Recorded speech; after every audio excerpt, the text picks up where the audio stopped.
Season 5 of the Area Cup Series is about to start next week with the 5th Area 500. But before we set the grid for the field, we first have to qualify them and do two 30-lap Daytona duels. Typically it'd be February, but it is October and it's time to go racing here in Central Florida. Hi everyone, Kyle Heyer, joined by Finian DeCuna, Eric Wineland, and Hunter Sleppy for what is sure to be an exciting season again with the Area Cup Series, the Florida State Builders Pro Series, and the Area Truck Series. All that action starts next week right here from the World Center of Racing. But Finian, tonight we qualify for that race.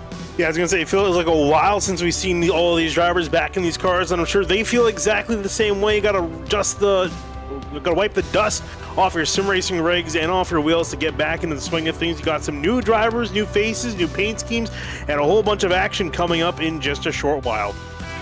Daytona is one of my favorite tracks, not because of the high thrills of three-wide racing going 200 miles an hour around the track, but because it's the first race of the season. It just feels like a new beginning for so many guys and so many drivers. And Eric, I'm very excited for this because we're back doing night racing here at Daytona. Yeah, it's pretty awesome time. Unfortunately, our humidity on the graphic still was messed up. We tried to fix that pre-show, but wow, that's accurate. Hey, look, no one's got a more accurate humidity temperature sensor than me. It's so accurate it overflows because it's actually a 50% relative humidity here. But you notice static weather. That time is not changing. That is for qualifying, and the guys will race also in that static weather. So everything is all on the driver tonight. How well can they get off of pit road? How well can they get through the gears? And how pretty of a wheel can they hold? Well, it is qualifying time here, and it's single car qualifying. And Finny, that means drivers will go out one at a time before they set their lap. And it is a lap that you're going to set, and it's all down to how much speed can you carry. There's a lot of nuance and precision required to go fast around here, despite it being flat out all the way around. Yeah, and we're going to see a bunch of guys probably play with some stuff. I mean, like you mentioned, there's not really much you can do. The gaps are going to be extremely close between these drivers, but everyone's going to have a slightly different way of doing things just to get just a couple thousandths of a second, and really at the end of the day, that's going to be what makes probably you starting in P30 versus P5 or even on pole.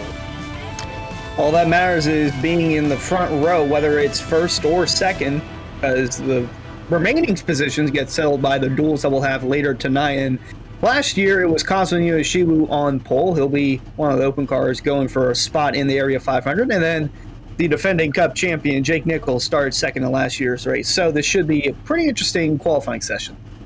You said open cars. Well, there's only 43 in the session right now. We're waiting on potentially one more driver, 99, newcomer to the Area Cup Series. Call me Scott, has not connected to the session yet, so currently nobody goes home. But if he does show up, then we'll have one go homer tonight. One person with heartbreak that does not make it through the duels. So, as we wait for qualifying to start here, there are two run groups that we'll have to contest with here as well. So that's one of the things we'll be managing here this evening is the two different run groups that we've got. And we'll make sure that I'm not missing which one that we are in. I don't think so. Is anyone else? Who's on track right now? Yes, Alex Cummings is on track in the 63. All right, so I got to switch my run group to see Alex Cummings. And there we are. So now we'll head down to the racetrack and get things underway here for qualifying, as Alex Cummings is going to be the first driver to set a lap time here. And let's see what the 63 can do across the stripe. And it is, holy cow, that's a ridiculously quick lap.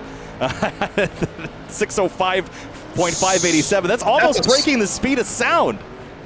So he has a black flag, and I'm not sure why. I don't know if they did. It's because he came onto the track like without running through the blue cones on the back straightaway. So I assume that they cleared it, but I'm not sure if it cleared it or not, or if they cleared it too late. So they did clear it too late. They just now came across that. So I believe they will give Alex another shot at it. We'll see what happens. But Spencer Byrne in the 06 here. I don't know if he recognizes that there's only one lap for him. Yeah, so getting up to speed here, and Hunter, this is crucial. Understanding the format that you're playing in here, it's going to be pretty crucial because you get one shot at this, and you need to really effectively be thinking about this from the moment you leave pit lane. Yeah, it's unfortunate that a couple of the new guys here in area have experienced. Well, no, he is. No, I'm getting a sorry. lap He time just in. started his lap. I'm sorry. Yes. Okay, so I he had didn't. that wrong. So it's just the first one that was up. But yeah, Spencer Burns, a new driver for David Weishart Racing this season. I think because he Pretty solid started. addition. Was his pit stall south of the start-finish line? Is that why that recorded? I imagine that's why. It had a one lap on the board for him already. Not in iRacing's time. So I'm not sure. I'd have to rewind it and go back and take a look. But Spencer Burns, a pretty good addition to David Weishart Racing. He's a qualifier for the NASCAR Road to Pro series, the first leg in the trucks. Let's see what the driver of the 06 can do here for the first time lap of Area 500 qualifying. Obviously, it's pole. For now, 180.440 average mile an hour, and we're going to get to see that in time on the left and then on speed on the bottom. 180.440 miles an hour to 49.464. Drops onto the apron as Alex Cummings looks like he's back on track, Finian.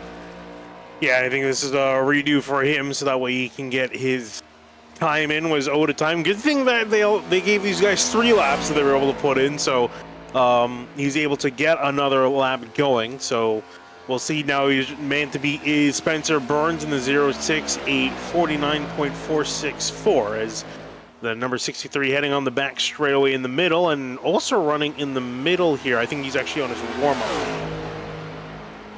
Yeah, didn't even get to talk about Alex Cummings. It's another newcomer to Area iRacing and part of the new team that was rebranded from Bowie Esports, which is now Powerhouse Racing. So teammates Justin Bondurant, another new guy to Area iRacing, and then Ben Pierce and Ricky Springer. So a couple of guys with some experience looking to get these guys settled in for their first start in Area. I love the paint, though. Powerhouse Racing, nice lightning strike down the sides of the car. Well, we are in Florida after all. And absolutely, as he brings his Chevrolet Camaro down the back straightaway.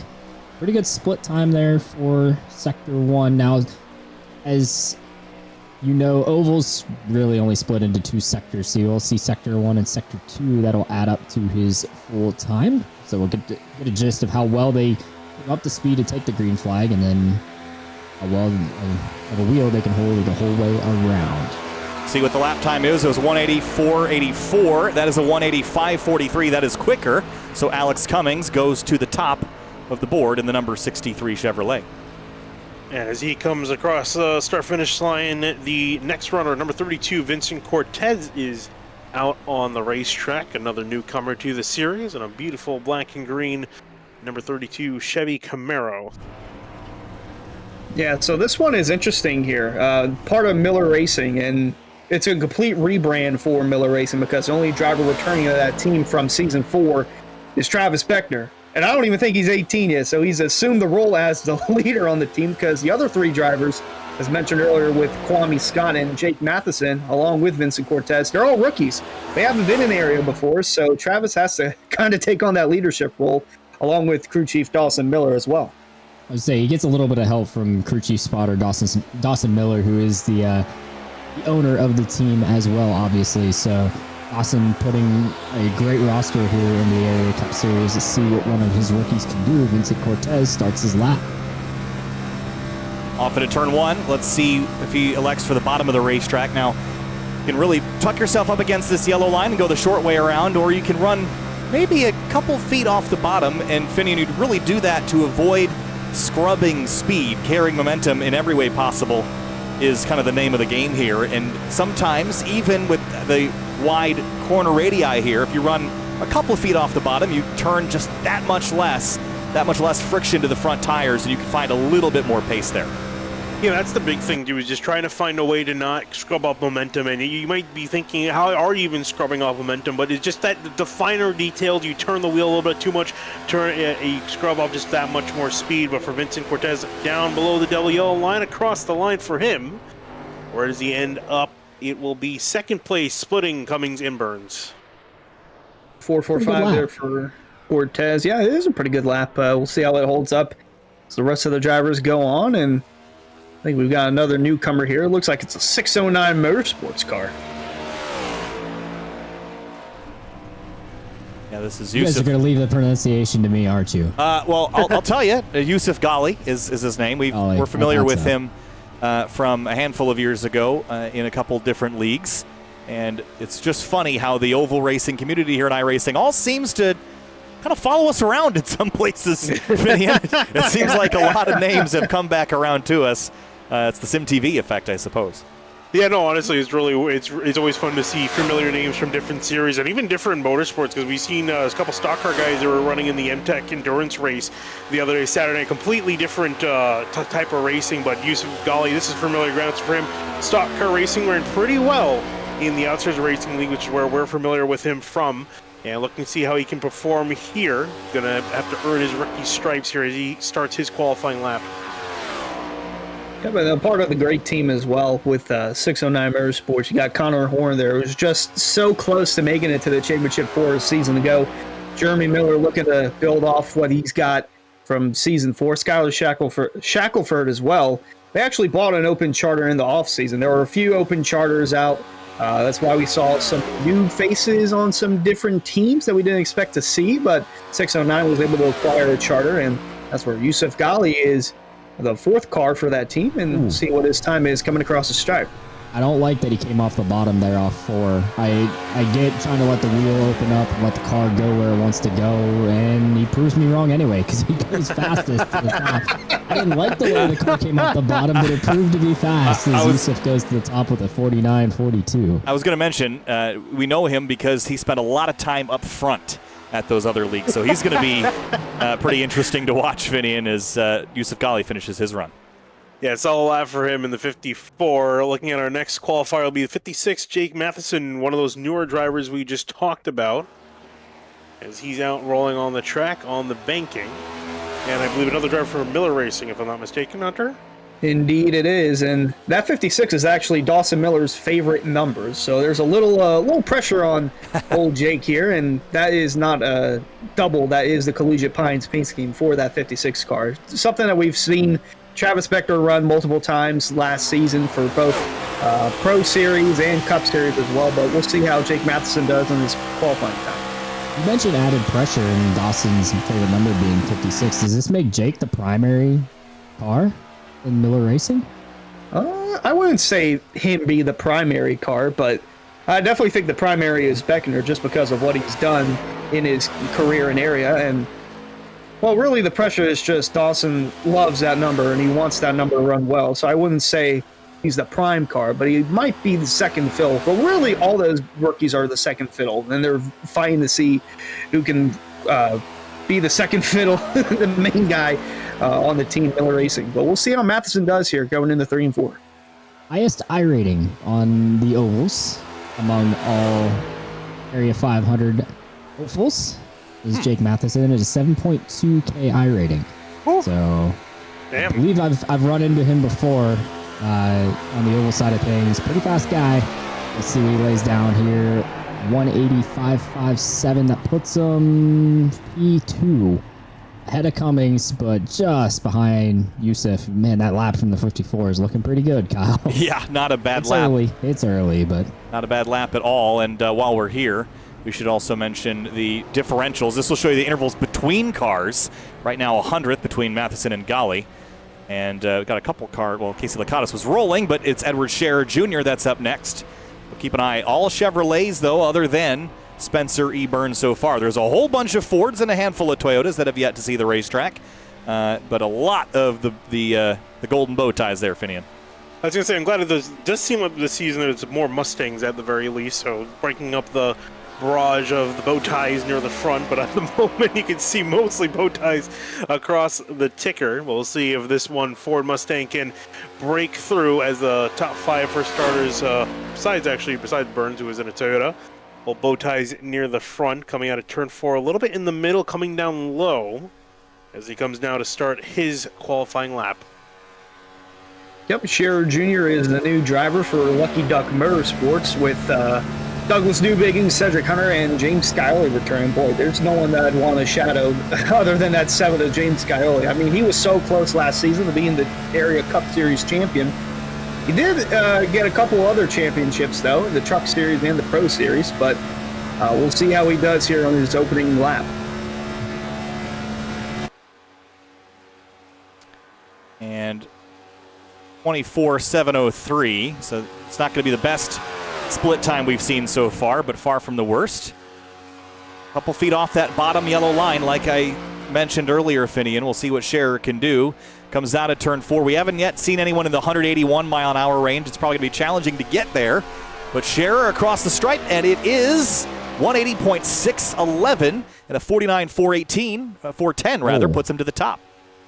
Nice solid lap time for him up to the top in that Ford Mustang. As he finishes the lap, Casey Lakatos now is screaming past the start-finish line. And for those of you that watch the Pro Series, you're probably familiar with Casey Lakatos. Decent success in that series, making it to the playoffs for there and making his debut here in the Cup Series, and went out with a bang last week in the shootout, winning on fumes, quite literally. You took my stat away from me. Because I also ran second in that race until I got turned off of 4. Oh yeah, you went flying to the wall, didn't you? We'll not talk about the highlight that shows me. Hey guys, this is don't go looking at the area Twitter. This is a pretty good split. Where you see a car spinning in. I will say the pole time from Scherer, it was a 24.707, so we'll see what Lakatos does here. New driver for Jacob Bell Motorsports, looking to get on the pole. And it is good enough for now. 49.398 at 180.684 miles an hour. Casey Lakatos picking up right where he left off last week. Nicely done. Great. Yeah, I was going to say, great job for him to get up there. And right in behind him, the number 99, Kwame Scott. This is actually the one driver we were waiting on to see if we're going to send someone home. So that does mean that we should have 44 drivers in this field. So one driver, one open car specifically will be going home here as the 99 takes the green flag. The only pro in area. An actual pro. He has a pro license class as he is competing in the NASCAR Contender Series. Oh. See what he does here on his opening lap. Again, this is one of the 3 rookies to area for the Miller Racing stable. It's insane to call him a rookie during what he's done so far, but in area he's considered a rookie because he hasn't had a start. But we'll see what his time is at the stripe. 24.707 at the first interval, and it is 7th for Kwame Scott. Well, so he's currently in the show, but he doesn't lock in. Huh. Who we got next, Finian? Who's up? Who do we have next here rolling on the track? It should be Matthew Bell in the number 9 out there. The only reason I ask is because we got 2 run groups, and I can't see which car's on track unless they're in the run group I am spectating. So there's Matthew Bell in the number 9. He's already on his quick lap by the looks of it. Or not. Yes, he is. He is, all right. There we go. Well, that sector's not right. I guess if you don't pick it up before the beginning, it's going to give a fairly bogus-looking time until he crosses the stripe. So let's shift over to this. Bell ran last season, another name that we're familiar with at times, but I think he's not quite as up in front as he'd like to be. Would like to get a couple of race wins, and we'll see where he will start, at least as far as now. That time is going to get corrected. It is a 49.411 third quick for his number 9 Chevrolet at 180.637 miles an hour.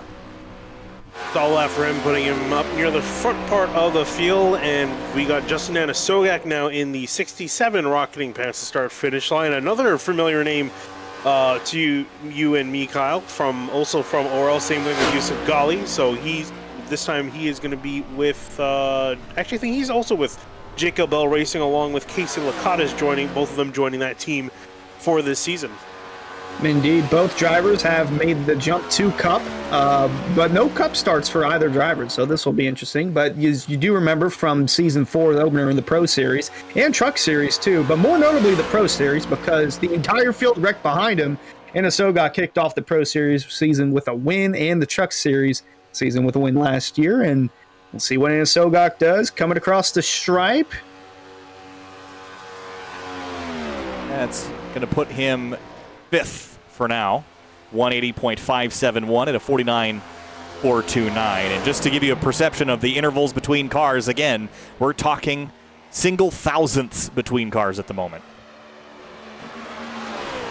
Yeah, that's what I mentioned before. That's what it was going to come down to. Just these minute differences, the way you turn into the corner, the way you maintain through the corner, make sure you don't hit off the bumps, where the transition is from the apron, and then how you come off the corner right here too.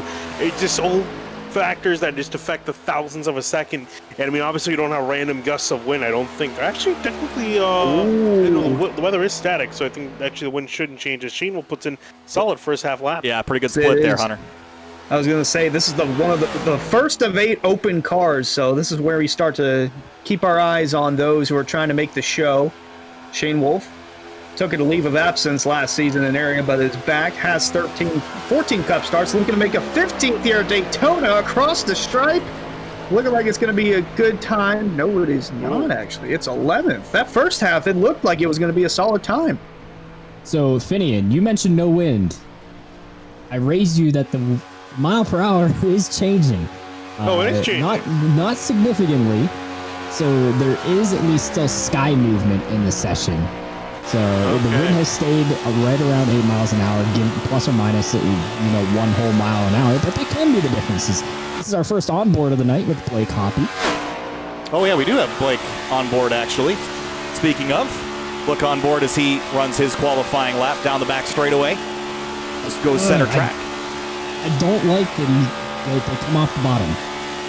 I must not know something about these Cup cars compared to what you would normally do. But I would think you want to have the shortest distance around this racetrack to get the best time, and coming off the bottom, drifting off the bottom is putting a little more distance on your lap.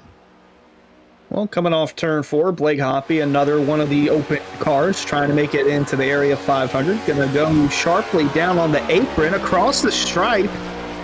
Going to be a 10th place effort for Hoppy, and we'll see if that's good enough to make the show.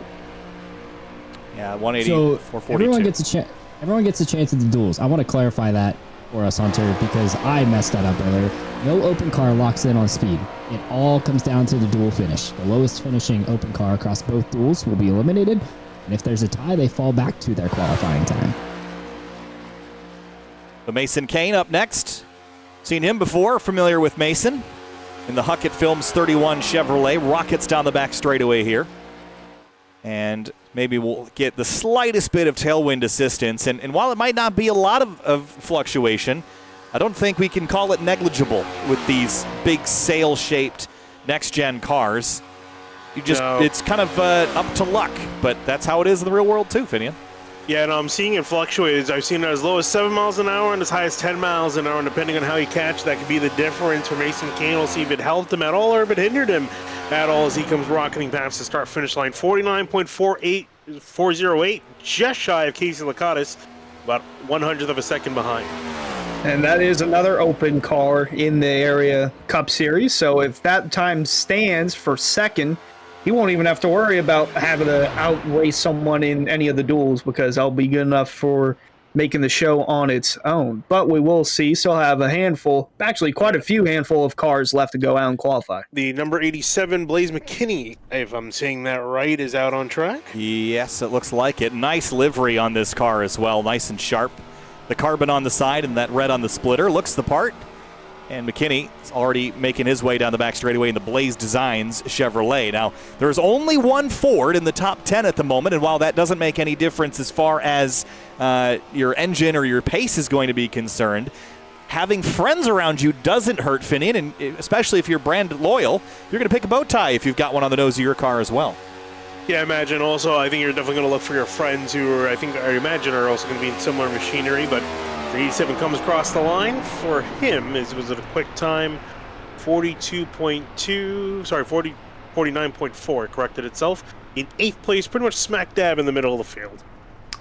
That was another open car, but again, we'll have to wait and see where they finish in the duel because that's really where it's going to matter. This is just a setup where you're going to be starting in either Duel 1 or Duel 2. And here's another newcomer for Powerhouse Racing, Justin Bondurant, along with Alex Cummings, both rookies in area, but new to Powerhouse Racing, again, rebranded from Bowie Esports. And they got Ricky Springer on their team. Ricky Springer has a couple of wins on these super speedway-like racetracks here. So we'll see if he's taught them anything, just the ins and outs of how to arc it in the corner and get a good look and feel for Daytona.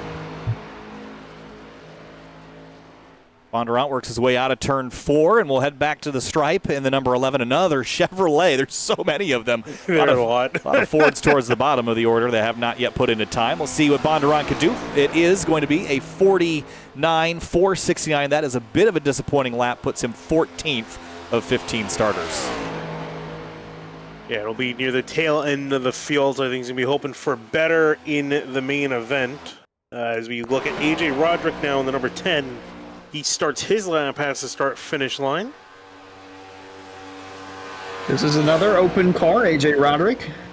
Going to be a go or go homer. He's got 5 Cup starts to his name. Looking to make it 6 if he can race his way into the area of 500. Has a top 5, 2 top 10s. Great stats. Average starting spot of 9th and an average finish of 12th. So we'll have to see where he qualifies in this lap in about the next 15 seconds, and then we'll see where he starts in the duel.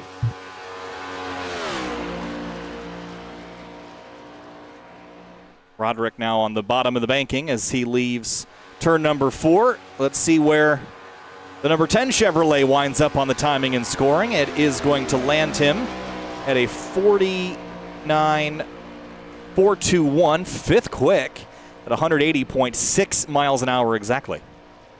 Yeah, and as he finishes, Brad Slaughter now next on deck across start-finish line. His number 83, Toyota Camry. Is Brad Slaughter. There he is. Matco Tools and Lumar on the side of the car. Nice looking livery again, of course, this time with some chrome colors on the side. Chrome colors indeed. The Season 2 Area 500 champion is an open car, and it's a great paint scheme for Slaughter. Hard to miss on the track, so we'll see what he can do. He knows a thing or two about winning at Daytona, like I mentioned, won the Area 500. And decide, you know what, I'm going to go ahead and make a run at the championship. Why not? We could see that for Season 5 in a week from now, but all depends on where he qualifies and races in the duel.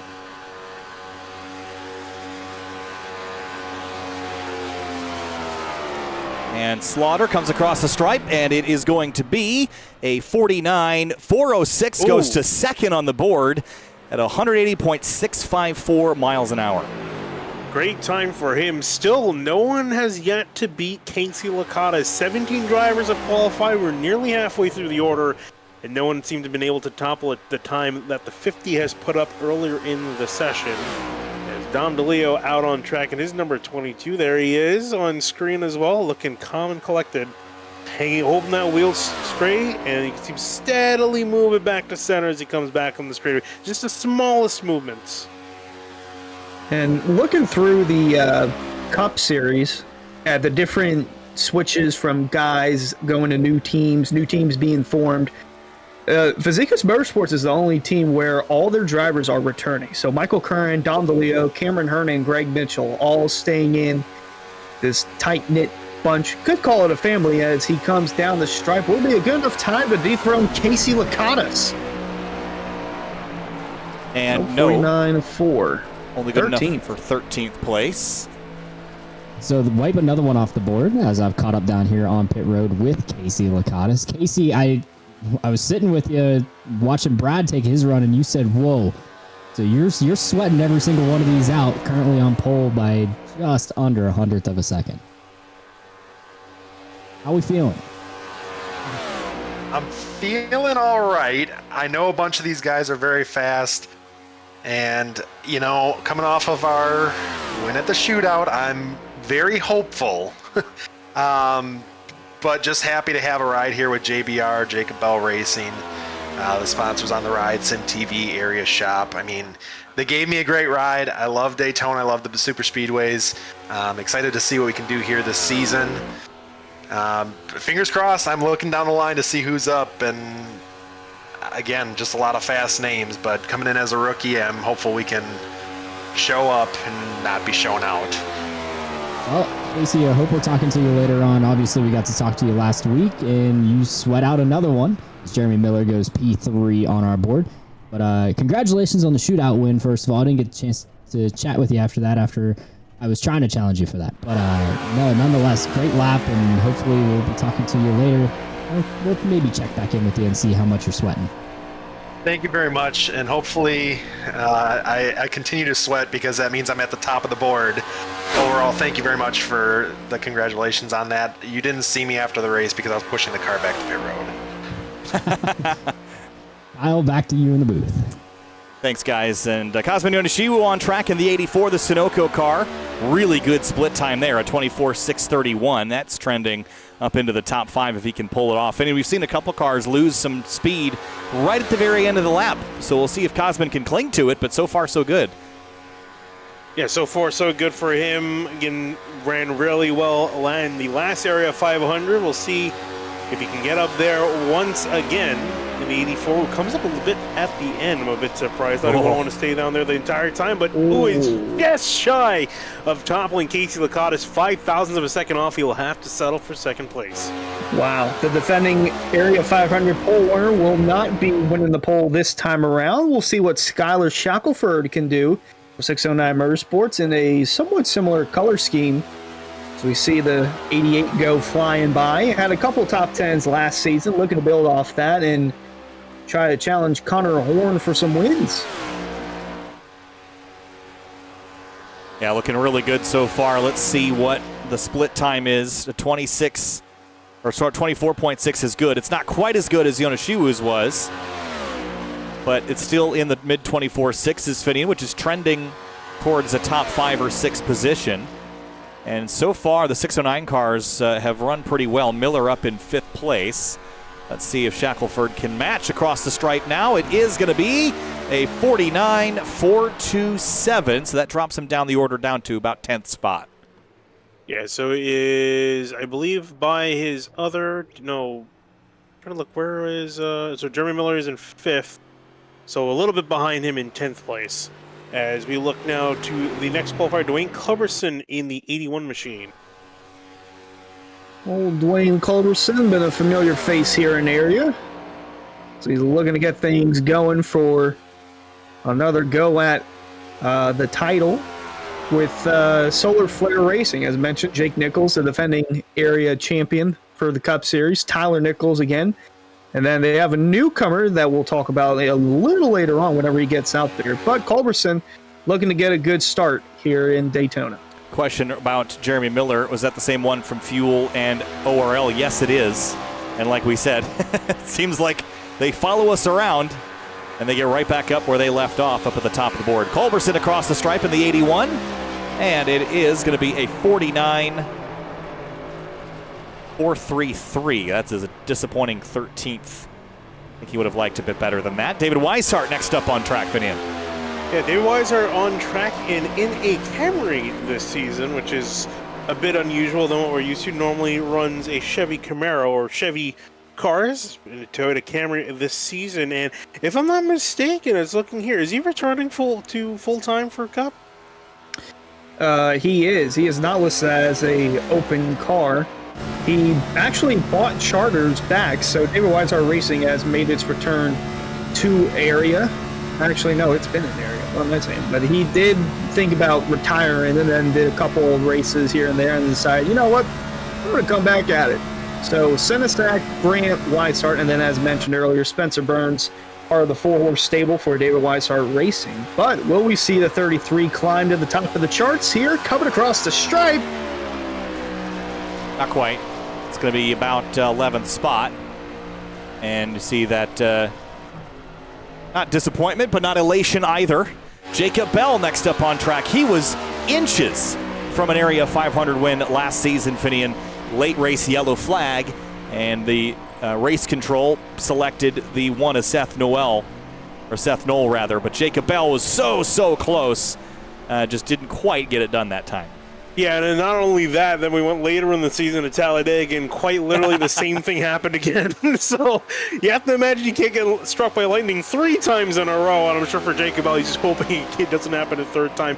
If anything, I think he's just going to hope that he has another solid run like he's had at the last 2 super speedways we've gone to. We'll see, though, we'll start with a solid qualifying position. So far, so good through the first half a lap. Now off of turn 4, nice and low. We usually have seen a lot of guys go a little bit higher Obviously going to go down on the apron a little bit later than what we've seen, and across the line for the 77 of Bell, 49.433, and it's going to be good enough only for 14th. Let's head down to Eric Weiland on pit lane.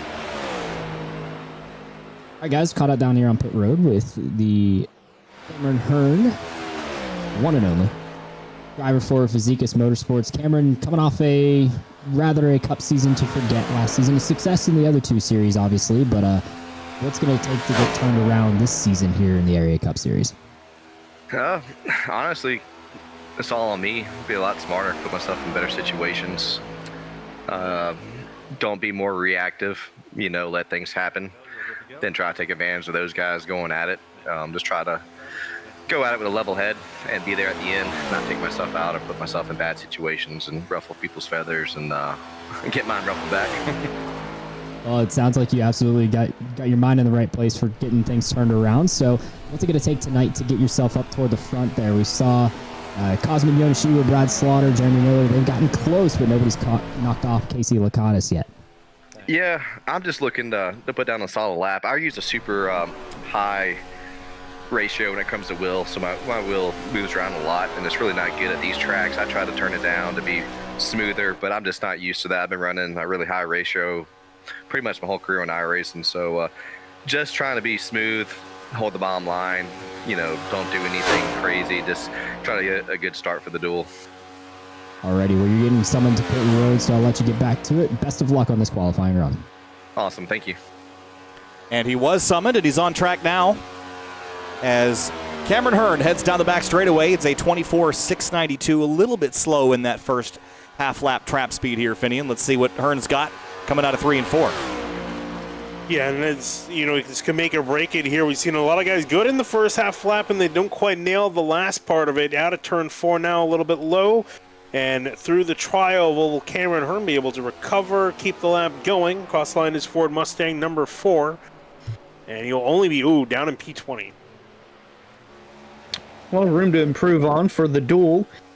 So we got another car coming across the stripe. Going to be the 8 of Rafe Slate.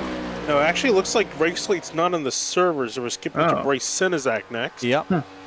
Off into turn 1. He will head and jump on board the nose of the 09. We've got 26 drivers qualified in now, so we're past the halfway stage at this point.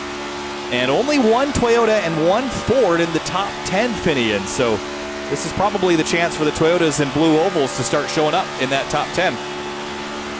Yeah, and again, Bryce Sinizak also one of those drivers switching over manufacturers from a Chevy to a Toyota, so representing one of the few drivers in the field representing Toyota. We'll see if that car can get up there and be the second one in the top, maybe even on pole. We'll see. Again, no one's been able to beat Casey Lakatos.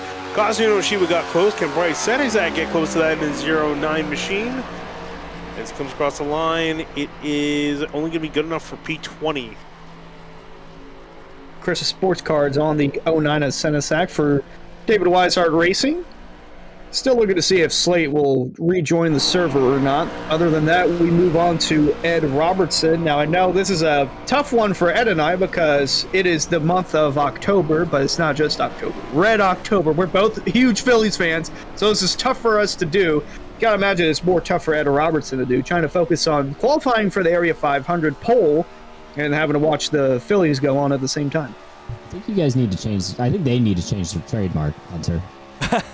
This is red hot October. Fits with Ed's sponsor, and man, the Phillies are red hot right now with their bats, currently leading their playoff game. But Rick's hot sauce on the hood, the familiar look for Ed Robertson. Kyle, as he brings it off turn 4, nice and tidy down low. That's what I like to see. See what the 64 can lay down here. Well, let's see what he's got in the number 64 machine. And give it a moment to update because we jumped to him a bit late. 49.456, 23rd quick for Ed Robertson. Jordan Martin is next to the stripe, and here he is. New livery on board this car, and also in a Toyota this time, but looks like connectivity-related problems here, Finian. We'll see if that affects him at all. Nice paint scheme, though.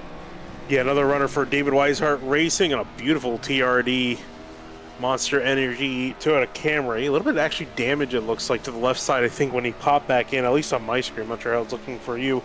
But it's always you get a little bit concerned when you see drivers slash because that could throw off your time or discount it completely. So, like you mentioned, we'll see how it looks for Jordan Martin here as he works through 3 and 4.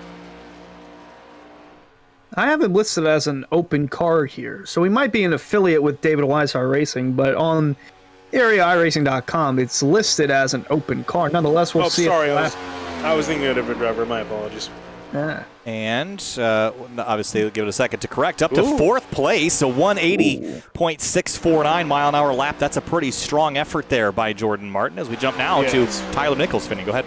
Especially for an open car to be up there, that's really important. So good run for the 38 machine of Jordan Martin. Now looking at Tyler Nichols. In the 41 machine, we've seen him have some pretty solid runs. New paint scheme for one of the Solar Flare Racing drivers. I think it's actually the first of the Solar Flare Racing drivers to get on track. Now, Culberson was the first to go out, still waiting on the other two, but he has been closing in on getting a win, so it'll be interesting to see what he can do here at Daytona. It's a great place for anyone to get their first win, so we'll see what his lap time is as he comes off turn 4 and is going to head down on the apron. Tyler missed the shootout, and he was hungry that he missed the shootout, and he said he's going to go out here and try to score himself a pole this season. Not quite going to do it there. P9 on the board, so no pole tonight, but he's got the rest of the season to look forward to try to qualify his way into the preseason shootout next season. Eric Grant in the 5 is going to turn the next lap. Another Toyota, so it's still only 3 non-Chevrolets in the top 10 at the moment. The Indiana driver Garrett Grant makes his effort here in the red and black number 5 Toyota. Butt kicker on board. Accelerates down the back straightaway here. 179 miles an hour. Let's see what that sector time is. 24.6 is decent. It's a little bit on the higher end, though, so I'm going to guess low top 10, maybe somewhere between 8th and 14th. But coming out of turn 4 now, Finney, let's see what Grant's got in the butt kicker Camry. Yeah, this is one of the other David Weiser drivers that I was thinking of. Garrett Grant in his number 5 Toyota Camry across the line, and it will be a good time. We'll have to see 49.4. Let's see, it's going to be only good enough for. I said 8th to 14th, and he was 9th, so I'm going to consider that a good guess. Ricky Springer up next. Getting a little muddy. A lot of these times are so on top of each other. Yeah, so if I switch over to intervals here on the ticker, have a look at that. What different scorings all over the place. Yeah, some of the times are even tied. Yeah, a lot of them are, actually. So we see the 51 of Ricky Springer now. He is the... Well, he also missed the shootout on last Monday, but that was for different reasons. And he went ahead and decided to help Ben Pierce out and reform a team, Bowie Esports, into Powerhouse Racing after departing from Solid Rock Performance. But he's got the VR on, and we'll see what his lap time is coming across the stripe. Is it good enough for pole? No, it's good enough for 31st. That was not the lap that he needed. Not at all. I think Ricky's watching his camera. We didn't show it on the stream, but he was a little tired. So I think he'll wake up in the racing. He wasn't. Look at that! Look at that previous lap speed. I think that we're sending somebody to Mars. 202,792.9 miles an hour. How far is Cape Canaveral from Daytona Beach? Well, that Roasted Gems coffee really gets you spiced up, huh? Not time. No, that is seconds, right? Speed on the bottom, time on the left. Ha! Okay. Yeah. Hey, SpaceX is going to be calling Cedric Hunter here in a moment. If you're on the fence with whether or not you want to buy Roasted Gems coffee, now is your time to buy some. You won't even get a ticket doing that speed. The cops won't even see you. I mean, the speed of light's not that much faster than that. 180.599. And second place. There you go. 49.401. This time at a measly 180.6 miles an hour. I mean, that speed was pretty quick, but not quicker than Casey Licata's. But we're getting closer. We saw Kazu Nishiu. Finally, Cedric Hunter's broken that gap. Now 0.04 of a second separating first and second. We still got some more drivers, and arguably the creme de la creme coming up. Michael Curran with his wonderful sign. I like that paint scheme. I like the sign, and I like the paint scheme. The yellow really brings out the blue here with the flash picks number 24. I think I just found the next interview candidate, guys. Because I got to know what's up with the foam Super Bowl trophy that's going on there. Probably fantasy football, I'd have to say. I dig it. Oh, good call. Here comes Curhan across the stripe. Let's see what his time will be. And he'll look down at the bottom right and expect a decent time. It will be a 49.415. That drops him 12th quick. Not bad. Yeah, not a bad time at all. Greg Mitchell now the next car to come across the line, and his number 2 for Fazekas Motorsports. Again, one of those teams that Hunter mentioned hasn't really changed. But this car does have a new paint scheme for the season, and it looks fantastic. I gotta say, great job. Whoever made the paint scheme for this, great job. And he's the only driver from Fazekas to earn a pole last year for the Cup Series, and 3 top 5, 7 top 10s to his name. Looking for a little more with an average finish of 13th from season 4. And Eric, whenever the lap times are this close inside the top 10 and even outside the top 10, what do you do when you're one of these guys that are trying to go out, like trying to minimize the littlest of mistakes that could gain or lose thousands of a second? Well, you mentioned it's the little things, Hunter. So you got to make sure you leave pit road perfect. You got to get through each and every single shift perfect, which is difficult in the Cup car. And a lift off the throttle just enough to get the rev matches. Greg goes P18 on the board, 49 or 3. Here comes Douglas Newbigging, a fellow Pennsylvanian driver. But so Doug here, he would have peeled off pit road. You immediately get out near the wall. You got to make the track as long as possible to build up as much speed as you can coming to the line, Hunter, and then get that distance down short. Now, I've been proven wrong tonight, and some of these guys are coming off the bottom and making their distance around the racetrack a little bit longer. As long as you nail the shifts, you're putting yourself in a pretty good spot to succeed. We'll see what Douglas can do here through 3 and 4 on his lap. Sector time wasn't anything special, a 24.684. You're down in the 660s. You're generally on pace for a pretty decent lap, but 680 not going to get you where you need to be. Here comes Newbigging, though. Can he recover in the second half of the lap? It is a 49.447. That will drop him to about 26th or 27th spot, 26th for the number 71 Chevrolet. Travis Beckner up next. Yeah, Beckner out on track, looking to see what he can do in the Calusa Pines machine number 28. We talked about him technically being the senior member of the squad, as young as he is, so very ironic for Miller Racing. Other three drivers, completely new faces. So see, Beckner can carry the flag for the team and put that car near the front. Someone you got to imagine is going to topple Casey Licata. I imagine none of these guys, especially now that we're getting to the guys who are competing for the championship. Ooh, as a flash from Beckner. That's going to be a bit concerning. I don't see the timer moving either. It is. This will be interesting if it counts or not. But Travis Beckner did win the Season 3 Area 500 amidst all odds after being hit by a hurricane within a week of that event. We'll see if his time counts, and if it does, is it good enough for pole? Let's see, where does Beckner land in the number 28? It is a 49.425 at 180.586, 15th place for Travis Beckner. Connor Horn next on track in the 42 machine for 609 Motorsports. Finally gets to take off his rookie stripes after a very solid performance. Almost made it to the final round of the playoffs, but just missed out by a couple points that he needed at Richmond, so that'll settle for finishing outside the top 4, and you can bet that he's definitely going to have his sights set on making that top 4. Well, and he would have been there too, Hunter, had there not been some major dramas between himself and another competitor at Las Vegas. So, come on. The statute of limitations is past, Kyle. You can talk about it. I'll permit it. I'm just saying that he would have had a shot at a championship. I don't think he would have won it, but I think he would have had a shot at it. Moved on one more round. But out of 4, let's see what Connor Horn's got here. And Hunter, let's see where this 42 car lands. Slow sector, though. Trying to replicate the speed of Kyle Larson after winning last Sunday, just yesterday.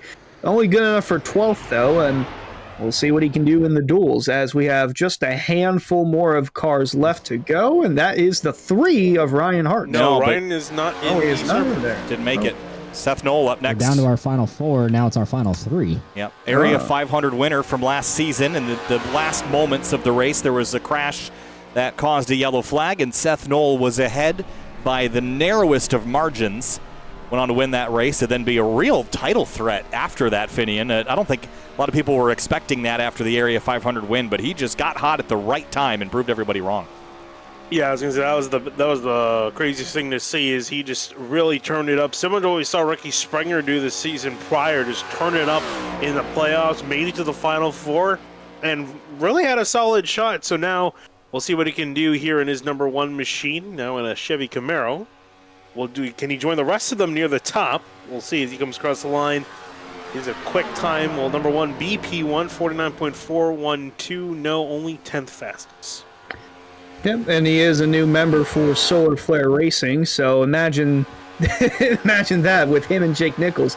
That'll be just interesting with those guys battling it out for the win, as is the 7 of James Scioli. Again, was so close yet so far from winning the Cup title, and if he did, he would have went on to sweep all 3 series championships. Instead, he only comes away with the Pro Series championship and the Truck Series championship.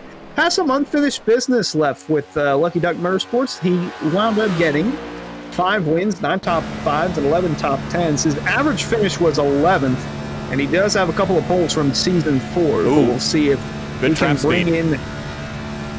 bring in a pole for season 5.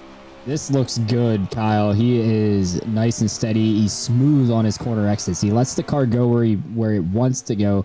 Not keeping it down, not forcing it up the track. He's going to do the same here off of 4. Looks pretty good down here to the line for the 7 car. He's being the 49.3s. No, it's not. 4.11, and that's only good enough for 11th, but he lost almost all of that in the second half of the lap, interestingly. AC Lakatos is locked into the front row. Wow. Now, is it going to be Cedric Hunter flanking him, or will it be Jake Nichols? Hard to bet against this guy, though. Yeah, I was going to say, this is, I think, the one that Casey's been nervous about. Well, this entire qualifying run coming up last, the number 73. He has so many poles to his name, has been trying to collect many, and I think very fitting. He's got a gold-painted car for the season. I think hard to argue that he hasn't earned it as it comes down the back straight. Let's see what the split time is. 6:63, not bad. It's going to be close. Going to be interesting. Also going to take some time getting used to seeing that gold because that purple 73 just stood out like so many other cars throughout the years here in area. But we'll see coming off turn 4. He qualified second for the Area 500 last year. Can he top it off with a pole this year? Needs to be a 49.398 or better. It is a 49.396 to the top of the board. Jake Nichols by 0.003 of a second. It's a 180.693 miles an hour. 3/1000ths. Jake Nichols goes to the top. Wow. Oh, I feel for Casey. He set that time early, and it lasted all the way until the end. What a lap from Jake Nichols. What do you say we talk to Jake Nichols? Let's bring him in. That was a really solid lap, but he didn't have it all at the halfway mark there. I think Casey actually had a better split time than him, but that was really entertaining. He just managed to execute there right at the end, and it looks like we got Eric with Jake Nichols. Yeah, we caught up down here already at pit road. Jake's pulled it in. Jake, you saved the best for last, I guess. I mean, what a lap. You knock off Casey Lakatos by 3/1000ths of a second. You are the Area 500 pole sitter. I was watching Win the whole session, and we kind of got lucky, both myself and Tyler. We got pretty good wind. I heard at least that I got pretty decent wind change during my lap, but I didn't think so. I thought halfway down the back, I felt like I was getting too much of a headwind. I was watching miles per hour compared to what I saw, and I was like, I don't know. I felt like a 42 was going to be ran, so I was shocked. I felt good down the front. Like I felt like I was getting a really good push down that, but obviously we're spending more time straight line down the backstretch. But man, we got great Solar Flare Racing Chevy Camaros, I guess, faster than I thought we'd be. Obviously, we've been front row 2 seasons in a row, so the goal is to qualify first or second. And to be on pole, especially saving best for last, I guess, is pretty cool. We get to get our duel out of the way and then have some fun watching the second one here. What's the strategy? You sit on pole for the first duel. You're a minute from taking, or I guess rolling off and then rolling around to the green flag. What's the strategy going to be now that you're locked into the show, obviously, but sitting on pole, your starting position's locked in? Just learning the draft a little bit more. You can always learn more, especially with this kind of style. There's always something you don't know 100%. Checkers or wreckers, pretty much. I don't know. I'm not going to try to go wreck the field, but I do want to see, like, I might just ride down the bottom. I might go crazy, top, bottom, first, and 3 wide. Who knows? I think we're going to see some fun racing. Some guys really want to go out there and win and show what they're made of here at Daytona, especially with no points being on the line. A little less risk of crashing. So I think hopefully we put on a good show for everyone watching and you guys as well. Should be a fun one. Alrighty, we'll let you hit the grid, Jake. Thanks for taking the time to talk to us. Congratulations on your second Area 500 pole. Yes, sir. Thank you. That was Jake Nichols, your pole sitter for the Season 5 Area 500. As you can hear, thumping along, the engines have fired here for the first of 2 30-lap duels. Your starting lineup for the first of those is on the left-hand side of the screen. Ignore the Porsche there for a moment as the default binding there just waits. There we go, as it cycles back around. Or we can even use this guy. So our first 10 rows of cars, there are 21 drivers in this because Rafe Slate was a non-entry here. So as cars make their way around, guys, let's talk about the importance of the duels and setting yourself up for the Area 500. It's a long race next Monday, Finian, so it's not crucial that you start up front. It certainly is helpful, though, and I think it's also just keeps you out of trouble for any early incidents here. So how hard do you push and how much do you risk it? They don't have to worry about backup cars or that sort of scenario, Finian, but starting at the tail carries with it a risk. Oh, it definitely does. And I really think the big thing for these drivers really is going to be that, if you're locked into the show, if you have a charter, you really don't have much to worry about. You're going to probably try to be near the front. I think it depends on the game plan the team has, if they want to ride in front all day or you want to ride in the back all day. But really, this is really going to come down to, because we are going to be sending someone home, the open drivers, the 8 of them that are in here, one of them's going to be going home, so they need to perform well. Otherwise, they might be going home. Yeah, this will be interesting. You don't want to push it if you're an open car and then get caught up in a wreck in the early stages of it, but you also don't want to stay in the back too much, otherwise you're not going to have a chance to get up there. Like James Shanewolf starting all the way back there, last car in the last car on the bottom row, but it'll be interesting seeing him go from the back to the front if he chooses to do so. All right, Finian, pick me a winner. Jake Nichols got the pole. He's got nothing to lose here, but I'm keeping my eye on this driver, Seth Knoll, the number 1. He's my pick. Won the Area 500. Was certainly in contention all last season. I think he's my guy. I was just about to say him. Well, you just stole my. Okay, I'm going to go with my backup pick. I'm going to say the 83 Brad Slaughter, starting in 3rd place in the 83. Who you got, Hunter? Both good picks, but I'm going to go with the 31 of Mason Kane. All right, Mason Kane at the 31. It's time to go dueling for the starting lineup here at Daytona. Time to go racing for qualifying positions here in the Season 5 Area 500. Green flag flies, and we're qualifying at the World Center of Racing.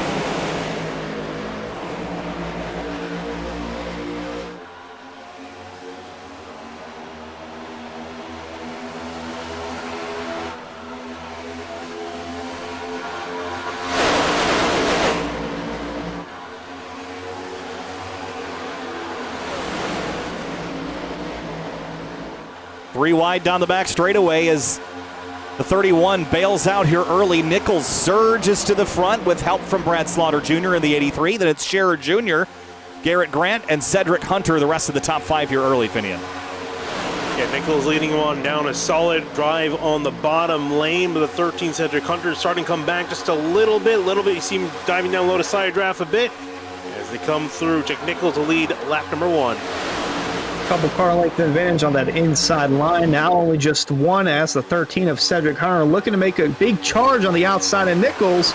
And in the turn 1, it's still Jake on the bottom with Brad Slaughter right behind. Connor Horn in the 42 runs 7th in this. We have his on board here tonight as he rides in that upper groove. That's where you can move forward to 73. Slows that inside lane as the outside now surges to the front.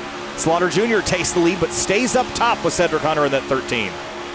Yeah, trying to see where he can go, but at the moment doesn't quite seem that the third lane is really viable at the moment. I'm curious to see if it will pop in later as we get closer to the finish, but for now just going to be 2 cars and a little 2-car breakaway for a second there. Was, as I say that, here comes 3 wide on the outside. Seth Knoll leading the charge. You called it, Finian. No third lane yet, but the 2 cars in the sucker hole, Slaughter and Cedric Hunter in the 13. They are now at the mercy of the field as there's some checking up going on up top. Travis Beckner there in the middle, kind of accordion back behind, but they all stay single file for now as they head into turn 3. Yeah, pretty impressed that didn't devolve into something more. A lot of front to rear contact there. Everyone kept it straight, though, and didn't panic, which is the key to not crashing when you're 3 wide. And, oh, man, that one in the 42 way up the racetrack, almost in the wall. But it's 2 cars, Nichols and Sherrod Jr. make it 3-4 now that are clear of the upper 2 grooves. This will go quickly, guys. 30 laps does not take a long time to run here, especially if you're under green the entire time. So you don't have a lot of time to wait around and plan anything. Oh, contact hard in the wall is the one as Seth Knoll. Everybody scatters behind him with big-time right-side damage, I'm sure, to Knoll. Yeah, and a little bit of ping pong there between Knoll, Horn, and Beckner. Horn was getting turned around in the middle of all that. I'm just curious what started all this. Here we go off into turn 1. Watch the car to the inside right there. Oh. 32 of Vincent Cortez. There was a little bit of netcode there, but nonetheless, contact was going to be made regardless. Right on board. Nowhere to go for Connor Horn. Almost gets caught up in this because he had Travis Beckner behind trying to push him through.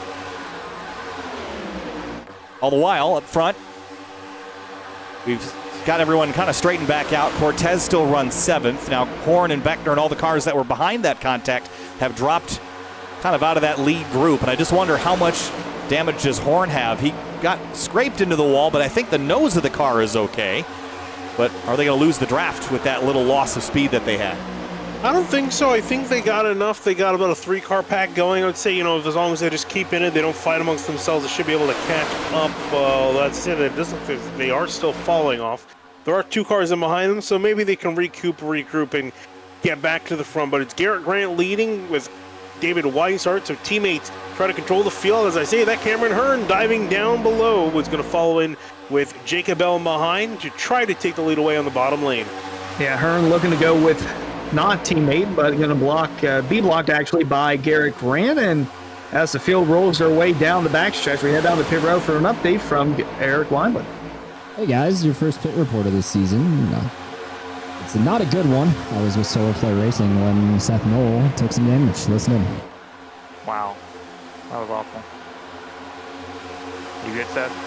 Nope. Rip. I mean, he just came up like, no, you weren't there. I don't know what that's all. I'm broke, like broke. Like, Do you have acquired? meatball? It's not meatball, but it's as bad as it's gonna get without it. Well, just try to ride, I guess. Yeah, just try to ride.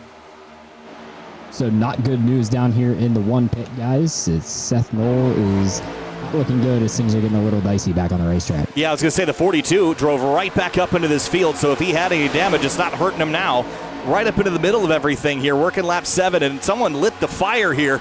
The fuse has reached the firecracker. It's a little bit of an explosive battle right now as we rocket into turn 3. Yeah, I was going to say, I thought everything was going to calm down a bit after that almost near wreck. Saw maybe see some single file, mostly double file, but no, it's gone back to 3 wide action here. Garrett Grant still in the middle. Almost 4 wide for a second as the car goes on the wall. It's Brad Slaughter up on the top, and that outside lane now losing whatever momentum they had. Yeah, Jake Nichols made a close 3-wide move that last time going into turn 1, and he nearly got collected in an incident with Brad Slaughter that time around. But that third lane's starting to die down a bit because the third car in that lane must have gotten into the wall a little bit. Nonetheless, Garrett Grant still leads as they roll down the backstretch, but here comes Cedric Hunter on the inside. Yeah, Sherrod Jr. bailing out of this. Didn't like how it felt, didn't like how it looked, so he will drop to the back. Connor Horn almost just turned Brad Slaughter around on the back straightaway. That got close. They doored each other and almost got really hooked into each other. I was watching the 73 almost get up into the outside wall, so it's getting frantic right now. The 5 bouncing around like a ping pong ball in the middle of it all. There's a lot of ping pong balls, really.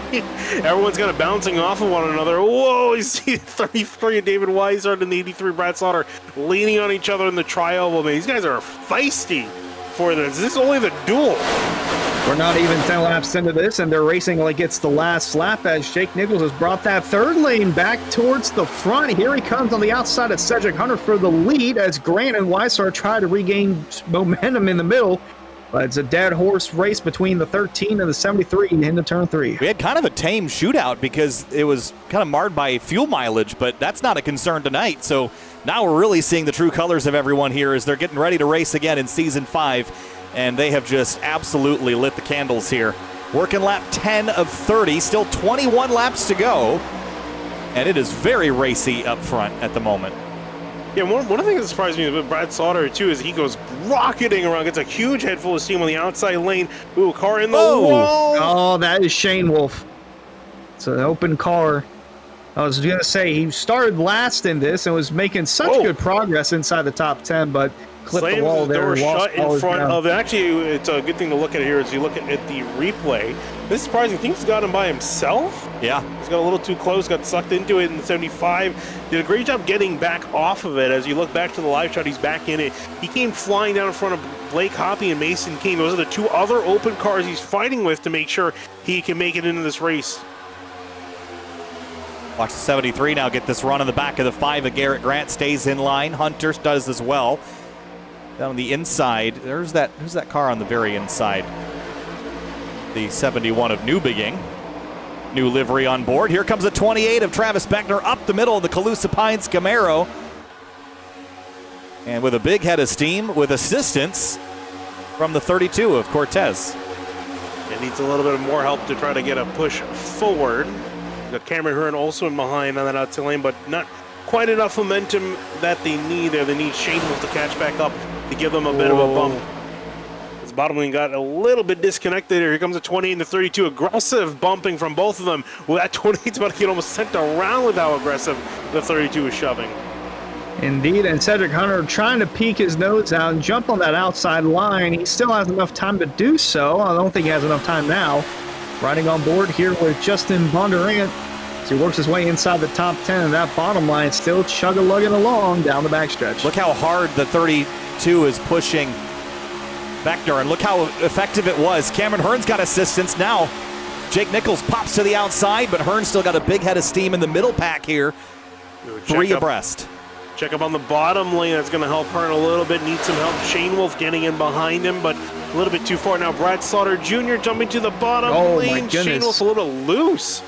Looking in the middle lane, he was all over the place and is just going to bail out and go back to the top. Yeah, he was quite a bit loose. That damage from hitting the outside wall definitely taking a toll there. Barely getting contacted there. There's Cameron Hearns going to the back. I believe he almost hit the 87 of McKinney there on that outside lane. And nonetheless, it's still Jake Nichols leading. Garrett Grant coming back on the bottom, and Eric Weiland down in pit road. What you got for us? Hey guys, listening to this is Lucky Duck Motorsports talking back and forth here about what they're feeling. This is Cedric Hunter, Douglas Newbegin, Edward Scherer Jr., and James Scully. No, it's gonna get side draft. I already noticed that when he gets side draft, he just shoves the car up the track for some reason. So well, the car is starting to step out on the rear. You can feel it. It's loose. Yeah. Well, no, when Nichols side drafted me on my right rear, I felt my car literally just pull up the track by itself. Yeah, you guys are tight. And you guys have a 3-car pull away right now. I was gonna say, are we just gonna walk away as a 3-car? All right, Storehouse Racing, calm down. Oh, they're walking away from me. They're hooked up. I'm coming. I've got to run on him down too. I don't know why, it's just Yoder's up front, dude. I'm getting banged up all sorts back here. Yeah. Yeah, they're starting to run over. I'm gonna keep pushing the pusher. So a little hectic there in the radio channel. They're worried about people pushing the pusher. And I'm worried about them from what I'm seeing, watching up and down the pack here on pit road as well. They're a little tame, though, when they come through the tri-oval, but that won't be that way for long as we're reaching halfway, Kyle. Yeah, James Shanewolf was all over the place in the middle of the field and just bailed out.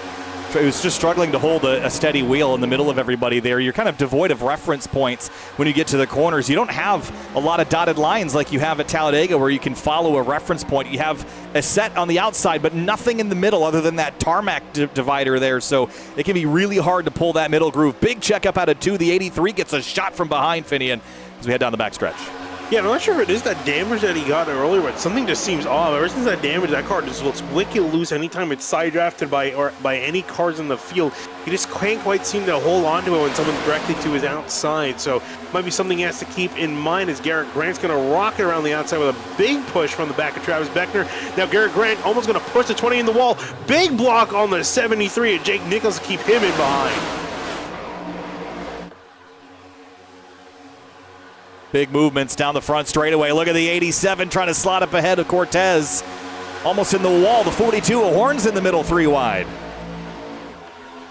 And in the middle, 3 wide with no help to work with really at the moment. So he's got to find someone to work with. And it looks like the 32 is going to get pushed to the outside. James Shanewolf is going to join him in that endeavor. Connor Horn going to bail out of that and go down low. Whoa, look at Shanewolf. Top to bottom elevator and tried to go 4 wide, but there wasn't space to do it. He is aggressive. And you see the damage on the right side there, Finian. That's what you're talking about. That might be throwing that car off. Yeah, that's why I'm kind of surprised that he's being this aggressive, considering how the way that car's handling. I wouldn't really want to make too many aggressive moves because remember, again, James Shanewolf is in an open car. So if he wrecks out of this, he could be going home at the end.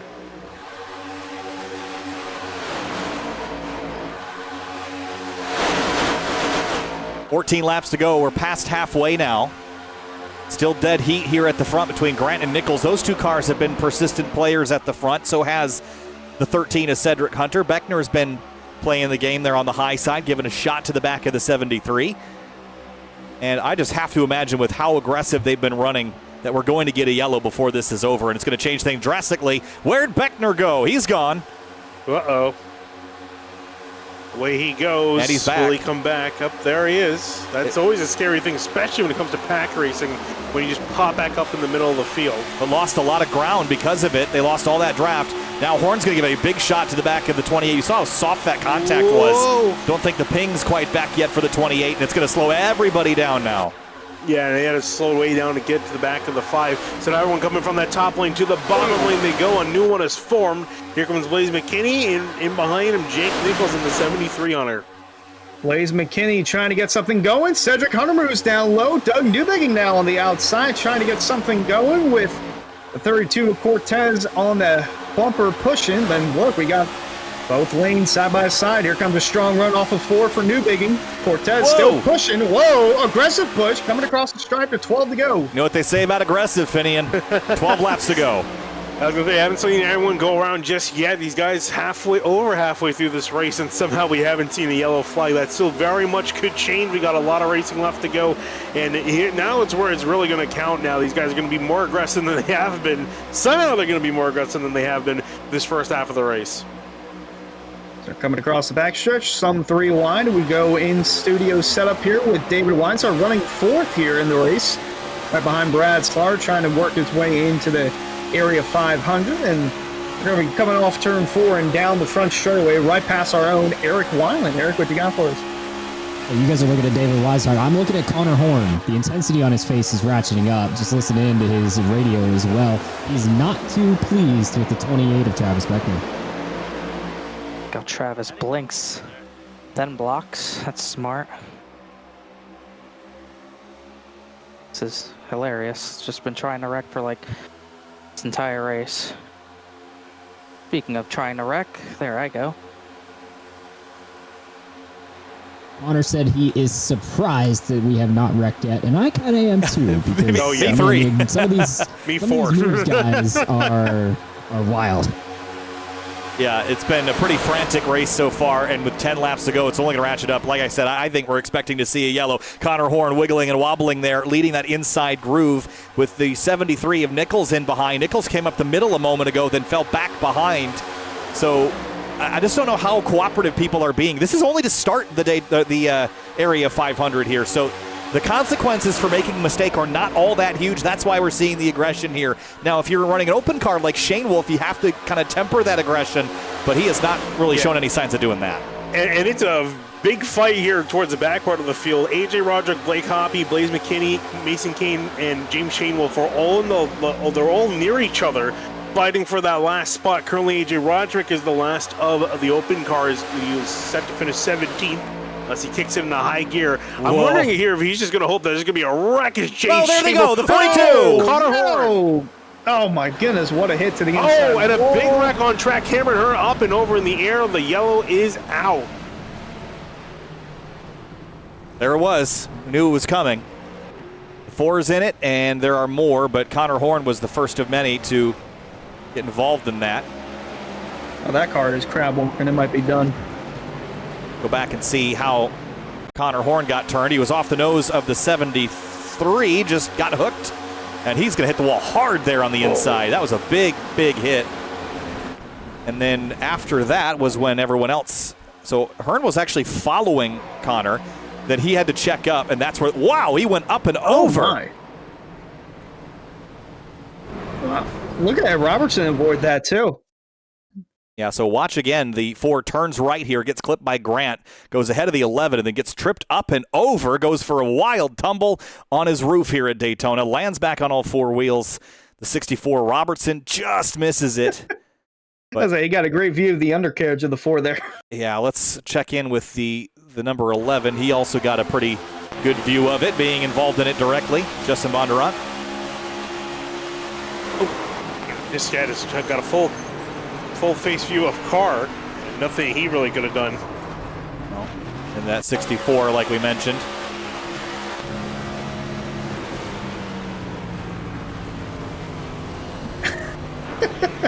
That's still surreal to me. How you just be full speed ahead, and then, oh, there's a car flipping. Where do I go? Yeah, Connor Horn really took the biggest hit of everybody there. That was a pretty nasty impact to that inside wall. Yeah, this is one of those collisions you're really glad that this is a sim, because if this was real life, you would definitely be going to the hospital. Yeah, that was nasty and gnarly. But with that, back live, couple cars on the pit lane. The 42, obviously, that might be night over for him. But first chance to get to chat with you guys from pit road. 4 tires and fuel going on for everyone that it did at least come down. Which I'm surprised. I would think you would want less fuel in the back to, maybe more fuel to keep the spoiler out of the air. But damage repair going on for the 42 and the 4, as you guys mentioned, Cameron Hearn on his lid. He also commented on that. Listen in to the Fazekas Motorsports Radio. You just had a couple guys flat-footed behind you and just round you went. But, yeah, no, Horn and Nichols got loose there pushing. Horn went down to the apron. Everybody else kind of slowed up, but the guys behind you just ran right through you. I think I'm all right, boys. As long as you're okay. You were on your lid there for a second. Dude, RPMs are good. Let's go back and win this pit. oh, man. The foibles of the new damage model. I mean, you don't look like you have much damage. I would come in and get it fixed. I mean, you're not like positions really matter. So Cameron was just merely concerned that it looked good on the broadcast, and it did. I mean, he put on a show for us. So I will say, Cameron, goal was accomplished right there. I hope now the second goal. Let's see if he can go win with the damaged car. Yeah, that was quite an exciting ride there for the 4. I definitely pulled a Fox Sports there while watching one car on a tight shot, miss the car rolling over on the other. So try not to do that again. But we're going to have a restart here with probably 6 or 5 laps to go. So it's going to be anytime you get one of these late race restarts, you don't have a lot of time to get reorganized. So it's go, go, go right from the drop of the green. It looks like if the lights shut off this time through, they will. So we're going green with 6 laps remaining in the first of 2 Area 500 duels. All the cars pulled away from pit road as well. So every car is still running albeit damaged for Connor Horn. Seth Knoll actually took as much time as he could as well. But they are all returning to the racetrack, guys. I cannot believe that Connor Horn's getting back on the track. There's no way a car it could hit the wall that hard and realistically get out on the track. After only 2 minutes of repairs. And with a straight steering wheel. Yeah, it's incredible. Needs to give a raise to everyone at 609 Motorsports for fixing that car real quick.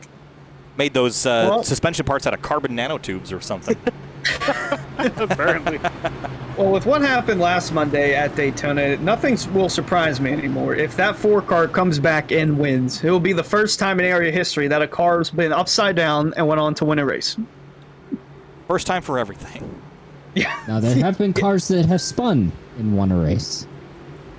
I could do that. I was relating back. Every season we have to do this. Relate back to Hunter's spinning and Schwinning call. Yeah, you spun and won. Go back and watch season 1 in the Area Cup Series at Auto Club for the reference that we're talking about here. By the way, I didn't put my pick in for this race, but I'm just gonna draw a random number out of the hat. Let's go Mason Kane in the 31, guys. He's gonna win this. What? That's my pick. Well, you can have two. You can share this pick. Yeah, fair enough. Still think you're never both mind. wrong. I don't like but- sharing with Hunter. I'm gonna do James Shane Wolf because he's been aggressive tonight. Well, my pick is 20th, so I'm not doing so hot. So Mine's doing pretty good. I'm in P4 at Brad Slaughter. Sometimes my pick decided to mow some grass there on that last yellow. Some days you'd rather be lucky than good, right? Coming to the restart, 6 to go. Frantic dash to the end here. Newbegin and Cortez on the front row. Green flag back in the air for the Area 500 duels.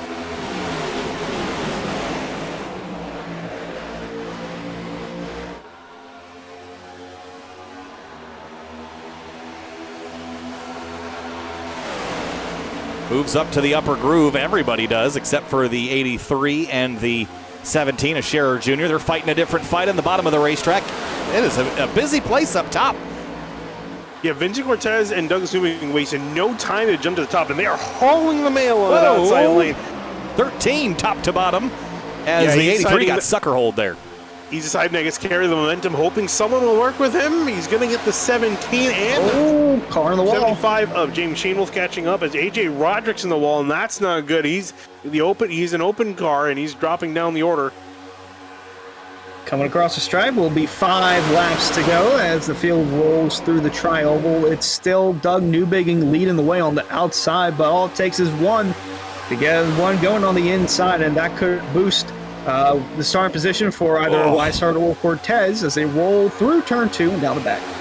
Yeah, the 10 might have had a blessing in disguise there. If this pack gets together, he could just drive through the carnage at the end. The 73 pushing the 5. They've worked together a bunch tonight, but now they're nose to tail in the middle of the pack and nowhere to go as Newbegin, Weishart are packed up on the outside. The 73 jumps up high. Still 3 wide, Finian. Yeah, that outside lane losing momentum as Travis Beckner has more connection issues. A big checkup off of turn 4. Coming to the stripe, 4 laps to go, and it's a frantic, chaotic duel in behind the leaders. Yeah, Cortez and Kane there in the middle. They were a little loose coming off turn 4, and boy, it is a mad scramble right now. I do not want to be in the position of David Weishart because you got nowhere to go if you're on that outside and they wreck up into you, but trying to get a strong run down the back to avoid from being caught up in the calamity. Oh, man. Just so tightly packed right now. Everybody scatters here, picking different lanes. The 32 drops to the bottom with Beckner giving him a shove. Leaving Cedric Hunter to dry in the middle lane. They will split him. And how about Mason Kane? He's been playing quiet so long in this race. He was outside. He was pretty much around 20th for most of this race. Now finally in 8th here. Is losing a little bit of time to the leaders. I think he's backing off maybe a little bit as the second back sort of is starting to suck him back in as they make their charge back to this front group. 3 to go. Scherer Jr. leads him into turn 1, still has Doug Newbegin behind him as the bottom's trying to make up some ground with Cortez leading the way. Travis Beckner pushing, Miller Racing trying to get something going down the back. Block there from the 13 of Hunter. He did not get there. Jacob Bell filled the gap, and the 13 will jump back to the outside groove. The upper lane does not go as Vincent Cortez and Beckner rocket to the front. Here comes Mason Kane on the bottom. Oh, Beckner went up, but no one went with him, so you got Suckerhole in the middle, now being collected by David Weiser in the middle. Whoa! Jacob Bell almost... trouble! There they go! There we go! Caution! And Shane crash. Wolf, Newbigging, Robertson, Beckner's in it. Oh my. We're going to have a green-white checker to sell this out. Yeah, that was bound to happen. Just so much. And Shane Wolf with damage and in the wall. And you know who got really lucky from that? Remember how AJ Roderick hit the wall? He's actually just coming by him on the outside there. He's clean, and Green doesn't have any damage. Yeah, it's the 28 right there, and Shane Wolf get together, and they just pile into the outside groove. Weishart gets a piece of it. Oh, man, the one of Seth Knoll got into the back of the 83 as well. Let's watch the 28 right here. Yeah, Blaze McCarthy actually, I don't know if he had a little helping hand in the incident or not, but he was right behind Shane Wolf. He was in behind Shane Wolf. He hit him in the left rear, and that just gave him enough momentum sideways to spin around Shane Wolf.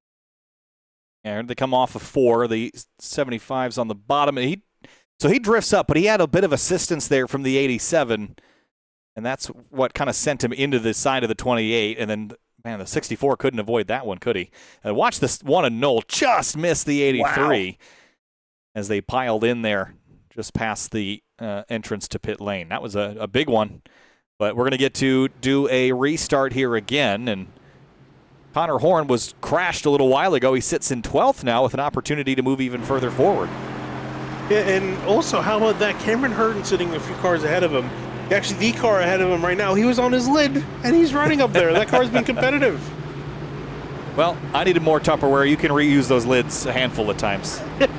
So, I was going to say, I wish I had my Tupperware was made out of whatever that car's made out of. Carbon nanotubes, man. Aerogel or something. One of those sci-fi materials. Vantablack? I was waiting for Cameron Hurden and Connor Horn to make a charge to the front there because they're actually looking pretty quick and they're working their way through the pack as if their cars had not been involved in any wreck.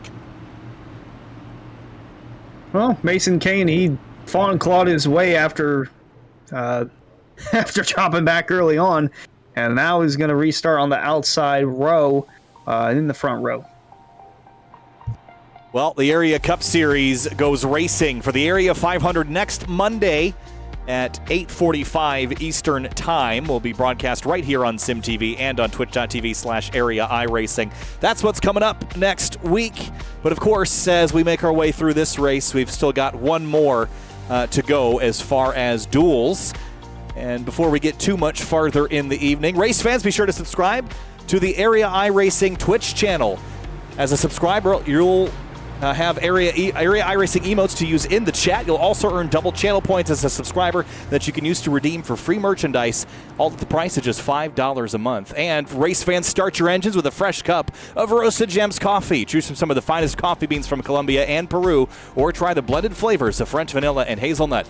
Use discount code Area iRacing for 10% off your order at checkout at roastedgems.com. And of course, our replay is brought to you by SimWrap Market. Race fans, head over to simwrapmarket.com for custom iRacing paint scheme templates that are simple to use, so it keeps you more focused on the racetrack. Man, they switched up some of these reads that threw me off for a bit. But that's me. I did it. I'll have them memorized by season's end, I promise. Still got a couple switch more it up every now and then. Welcome to the new season, Kyle. Welcome. I guess so. The baptism of messing up a sponsor read. Hey, I have a piece of radio that it's an early candidate for Radio of the Year. Oh boy, it's applicable for every situation. I happened to be in with Jacob Bell Racing right as the wreck happened, and this one line is too good. Hit the brakes. Yeah.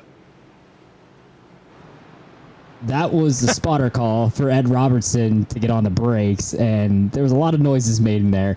I thought that was pretty applicable for what we may see this season, specifically on the super speedways. Also, can I change my pick? Because Shane Wolf was involved in the incident. Can't change your pick. We're past halfway. Way past halfway. You didn't even have a pick to begin with. Win from 20th. That's a cheater tactic right there. Hey, if Connor Horn or Cameron Hurden are anything to prove, you can go flying into the catch fence and still win this thing. Oh, man. Shane Wolf will win from 20th, guys. Well, I wouldn't have picked him if I would have repicked, but... So, anyway. All right, so we're still, correct me if I'm wrong, guys, one attempt at a green-white checkered? Yep. So this is it. Checkers or wreckers, and of course we'll have still Duel 2 left to go. Getting a little extra as far as lapping in tonight. Mason Kane and Vincent Cortez on that front row for the restart here. If you thought we were aggressive before, these last 2 laps are going to be pretty wild because there's not really enough time for anyone to get organized, and they said to hell with it with organization anyway. They were 2 and 3 and 4 wide, slicing and dicing everywhere. So it's going to be an interesting last 5 miles of the first duel. This just sets the inside row, guys. This is not for glory or a trophy wife or $1 million. This is literally just to qualify yourself for the inside lane of a pixel race next week. But you'd think that it is for everything. Well, it is everything for a couple other drivers who are still on that bubble. The open cars are still waiting to see who will be the one losing out. So they still have something to fight for. Mason Kane, he's one of those guys, and he's restarting in row number 2. Here we go. 2 laps to go. 5 miles left in area Duel 1. Green flag back in the air. Cortez, an early launch. Edward Scherer Jr. drives up to second place. Mason Kane did not get a very good launch as the 77, who almost won the 500 last year, right behind him, though. Yeah, and they're starting to build up some momentum. They might start to come back. There is McKinney trying to jump up to the top side. Cedric Hunter looking like he was going to go with him. And here comes Vincent Cortez jumping to the top side, trying to lead that outside lane. Bunch of new faces trying to mix things up here as McKinney goes down low. What a move from him. He's going to try and take the lead away from Vincent Cortez in turn 3 and 4. Watch this 83, guys. Brad Slaughter with help from none other than Cameron Hearn. He was on the top of his car. He's on the top of the track now through 3 and 4. Coming to the white flag here in duel number 1. The 83 gets shoved fourth into 4th place. Here we go. 1 lap to go at Daytona. The veterans trying to show them how they get it done. White flag in the air. Brad Slaughter top to bottom, going to go through the middle. Ooh, Cameron Hurd, a big bump to the back of the 32, gets in the wall. He's going to be losing momentum. He's pretty much out of it. And they're rolling through turn 2 and down the backstretch for the final time. All single file for the first 7 or 8 spots, and on the outside. Oh, look out! Oh, wow, here they go! Somebody went for a ride into the inside wall. How did he hit the wall and bounce off in it? 3, big run from Mason Kane to the bottom to the yellow line, during each other. 3 wide. There they go. They wreck in 3. There they go. The alley finished it, but up front, Kane takes the top spot. The 32 gets hit from behind. Here comes the 73 from out of nowhere. Checkered flag in duel 1. Mason Kane is going to get there first as everybody else slams, bangs, and bumps back to the checkers. Wow. More big hits. What a drive from Mason Kane. Restart on that outside, fell all the way back as Hearn tries to crawl across the finish line through the grass. Man, what a drive from Mason Kane. I think he fell back to 7th or 8th on that final lap and somehow drove his way back into a winning position, and he'll be starting 3rd in the Area 500 next Monday.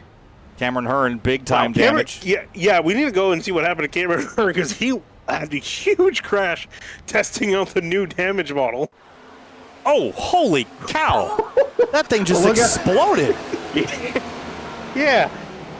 I mean, I guess you figure the car survived 1 crash. You'll see what it can survive a second time. I said, let's take a look at this before the session resets. Have you ever? Oh, my goodness. Oh, man. Look out, race fans. You might have a souvenir coming home. I guess so. Holy cow. Grinding it like a skateboard there across the stripe, but checkered flag, and that will conclude our first of the 2 duels. And just like that, we're moving into the next one already. So we've learned that it's wild out there, and we're going to get to do it all over again. Casey Lakatos is the one that's safe on that front row in the number 50. This one, though, usually in the real world, there's one duel that is more wild than the other. I guess we'll see if the first one was the wild one and duel 2 is the tame one. Yeah, I was going to say, curious to see how it is, because from the first half of the race, it was looking like duel 2 might be the crazy one. But duel 1 was pretty crazy in and of itself, so we'll see how this is going to play out. So what I'm looking at here, too, is that Blake Hoppy was the last open car to finish. He finished in P17. If I'm understanding this right, that means that the open car, if an open car finishes lower than P17 in this race, they're going to be out. Well, one open car that doesn't have to worry about that is just joined down pit road with Eric Weiland. It is the duel 1 race winner, Mason Kane. Yeah, I caught up down here with Mason Kane. Mason, what a drive. I think Hunter said you were like 7th or 8th on that final lap. coming to the checkered. How did you manage to work your way through all that chaos back to the checkered flag first? I have no clue, man. I saw the 73 coming on the bottom, so I knew to jump in front of him, and then the plan was I was going to stick with the 83 Brad all the way to the end, and then do that huge block right there on the backstretch. So I just can't believe it. I just got back from Las Vegas, so lost my tail out there. Finally had something to go for me this weekend. Hey, I mean, I guess if you can't have luck out there, it'd be good to have luck here in the Area Cup Series. You'll start from third for your first Area 500 with us, I believe. Maybe second. I'd have to go back and look at the stats, or I'll just let Hunter Sluppy do that for me later. But did it feel like the intensity was huge throughout the entire race right there, or did it kind of ramp up the closer we got to the checkered flag? I went to the back at the beginning. I didn't want anything to do with it. I mean, it was hectic all race. I mean, these guys were bouncing off each other. I mean, the aero package, and you just sucks up. You side draft, you can side draft the heck out of people, and I mean, the whole race was just. I mean, especially with about 20 to go, it really started getting wild. So, I mean, you can't even explain it. I mean, I'm sure y'all saw it. I mean, it was just. I mean, that's a wild and fun race right there. I couldn't help but smile about 10 to go and just I was having too much fun. Well, it's good to see that you had fun and starting off season 5 with a bang. Congratulations on Duel 1 win. Hey, Mason, before you go, as is traditional up here in the Sim TV booth, we got to pick ourselves a winner for this duel. Who you got winning this thing? Let's see who's all in it. I'm going to go with, let's see who's in it right here. I'm going to go with Cosman. He's in our channel, so gotta go with my boy. He was sitting there coaching me through it. Hey, Mason, speaking of picking a winner, we had to pick winners for the duel in the previous. Yeah. And guess who was the only one to pick you, my friend? Whoa. You picked me? Timeout. Oh, absolutely. I came in and picked Mason Kane, but I was told I wasn't allowed to share with Hunter, so. I didn't say that. You also picked after halfway, which is a party foul. You can't do that. Race has already happened. I'm sorry I wasn't around before. Well, you should have been here. Hopefully you'll keep picking me more often. See this thing in victory lane a few more times. All right, Mason. Thanks, man. We'll see you later. Thank y'all, man. All right. Okay. Eric, before you go, pick me a winner now. The No driver excuses. that is in P7 when they take the white flag. Oh, okay. I like that. That's Driver new. in P7 when they All take the right. white flag. That Hey, is the answer. that's valid. I'll take that. Finian, who you got? I guess the driver's P1 when they take the white flag. All right. Okay. And Hunter, who you got? I'm going to go ahead and keep it basic right here, but not too basic. I'm going to go with newcomer Yusuf Ghali for 609 Motorsports. I feel like he's going to show out and pick up the win in the second duel. I'm going to go in the same vein as the others. I'm going to go P5 on the last lap. So Finian's won. I like this new trend for the plate races, at least. So let's see how it goes. 30 laps. Should take us about a half hour here, about 10:30 on the East Coast. And by the top of the hour, we'll know who our duel winner is and the starting lineup for the Area 500. Green flag. And Duel 2 is underway. Laconis leads him to the green.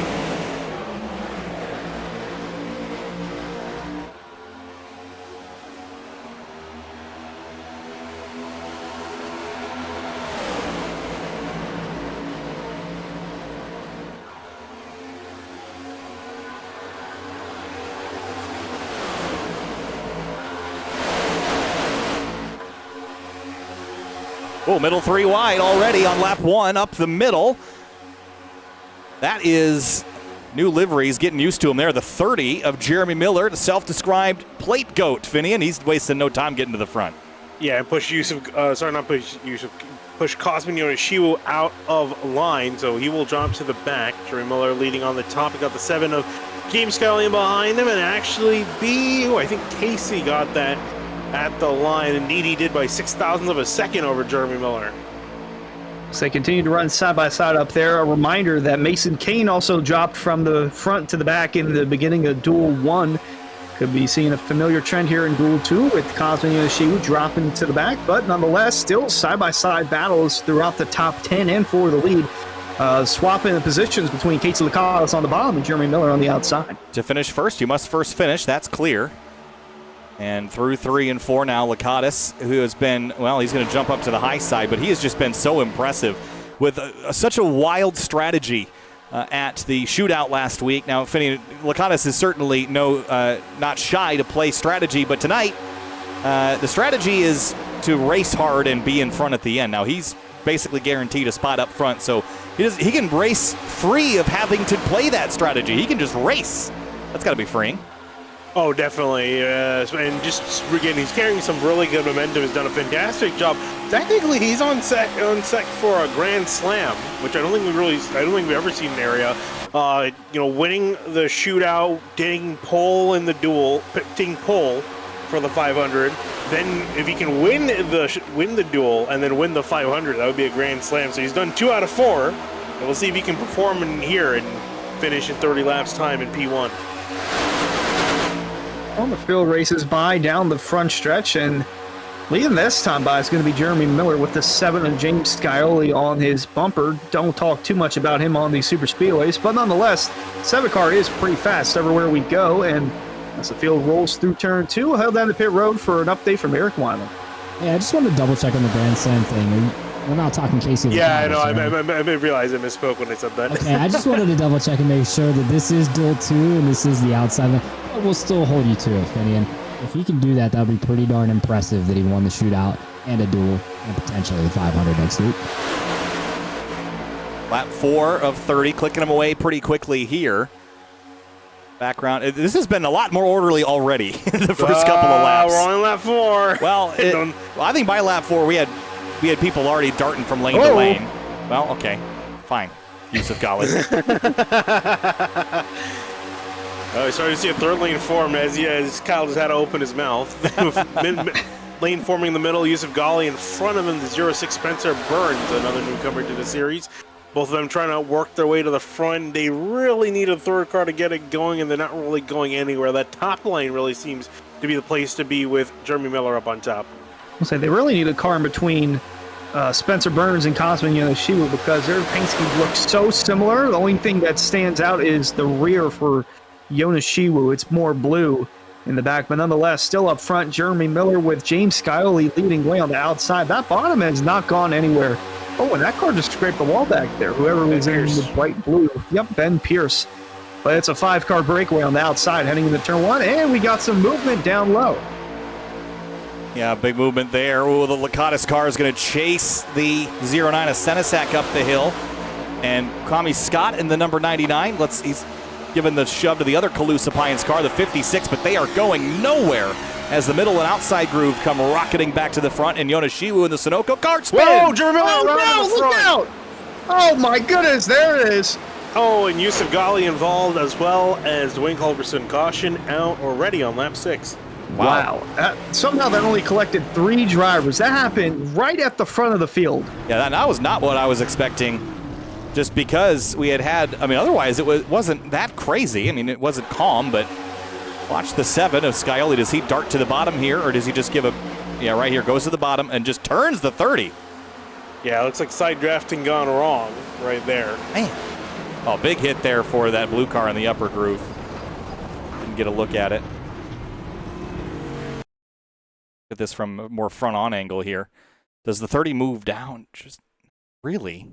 Yeah, it didn't quite. I tried to look at it from up top. It looked like Miller kept his lane, maybe slightest millimeter of a move to the left, but race control immediately out with a decision on that, and that's going to be a penalty to the number 7. Yeah, I don't disagree with that. Just mistimed, miscalculated for sure. And it's going to cost a couple people some spots in the starting for the 500, but maybe watch from on board, give us a different perspective here, but just kind of drove through him there.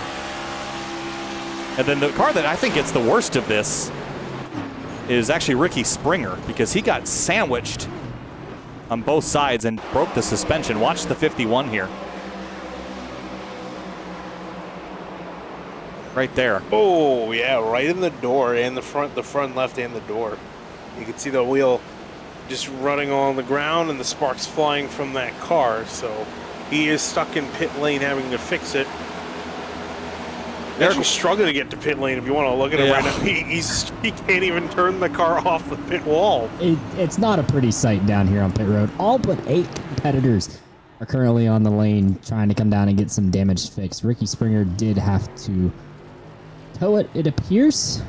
Not a good night for the driver of the number 51, and I got radio for you guys from David Weishart Racing. James Scioli is in on his phone, so he'll sound a little different here. But listen in. The runs are outrageous this year for some reason. Oh, that'll Lord. Sip. Oh, hang on to it, Bryce. Good check. No, I got a 4X right. I did. Right. Did I come up? Let me look. That was awkward. So James said that was awkward. He wasn't sure if he came up or not. I believe Race Control is going to file this one under the 7. They have announced that. So unfortunately, just a miscue there from James Scioli. A little bit of contact with Jeremy Miller sparked the big one. Guys, I think they may try to settle in for this race, but I'm not sure based off of what we saw in Duel 1. Yeah, Duel 1 was just, it was like a bunch of rats running around. It was just pretty chaotic. I think I used in the GR Cup race last week at Indy, I think I used the term rats, like rats running in an alleyway. Just everybody going everywhere. And this one, it was more orderly with the lines, and that was kind of a strange crash because it wasn't caused by the chaos. It was just a badly timed maneuver. So otherwise, they were 3 wide, but an orderly 3 wide. So who knows what the rest of this race will hold. Yeah, I'm curious to see when they go back green now that everyone's kind of learned a little bit and now we got the reset, if things will get shaken up again, if they'll start to go back at it similar to what we saw like with Duel 1, or they'll continue their orderly fashion like what we're seeing in Duel 2. Yeah, you mentioned Duel 1, it's like a bunch of rats in the alleyway. It's like those big New York rats where they're all like bouncing. Yeah, they're all bouncing off each other, but they can handle it because they're New York rats. And then you got little field rats here. Is that a sports team I don't know either? No. I mean, honestly, as someone that lives right next to New York City, there might as well be a sports team named after rats. Are you guys trying to get down the rabbit hole with the whole rats crazy thing? I mean, in Chicago we got rats, but usually I see them like flattened and they're like grounded into the pavement. That's usually how I see them. Jeez. I mean, I didn't do it. A car did it, but I'm just saying. R.I.P. Ratatouille. Well, I need JT Pool for the rats in the rubber room thing. Oh, man, you can sit in a race channel with it. IRP, right? Did you say rats in a rubber room? Yeah, a rubber room full of rats. A rubber room. What? Do I need to go get JT Pool? Because he was hanging out down the motor race. I'm telling you, ran season, was it last season, season 4 in the truck series at IRP. The man won the race, right? JT Pool won the race and went on and won the race. He said that probably like 3 different times during the race in the team channel. And I'm just like, what are you doing? But he was so far out in front of everybody, I guess he didn't care. Rats in a rubber room. What's a rubber room? I don't know. I guess a room made out of rubber. That's my best guess. I'm struggling with that one. I also affectionately got a DM from a driver who didn't make the race. Ryan Hartz, I am keeping my eye on you, and you are a rat for not making this race, Ryan. Dang. Well, we'll see which rat can be into the rubber room for this one.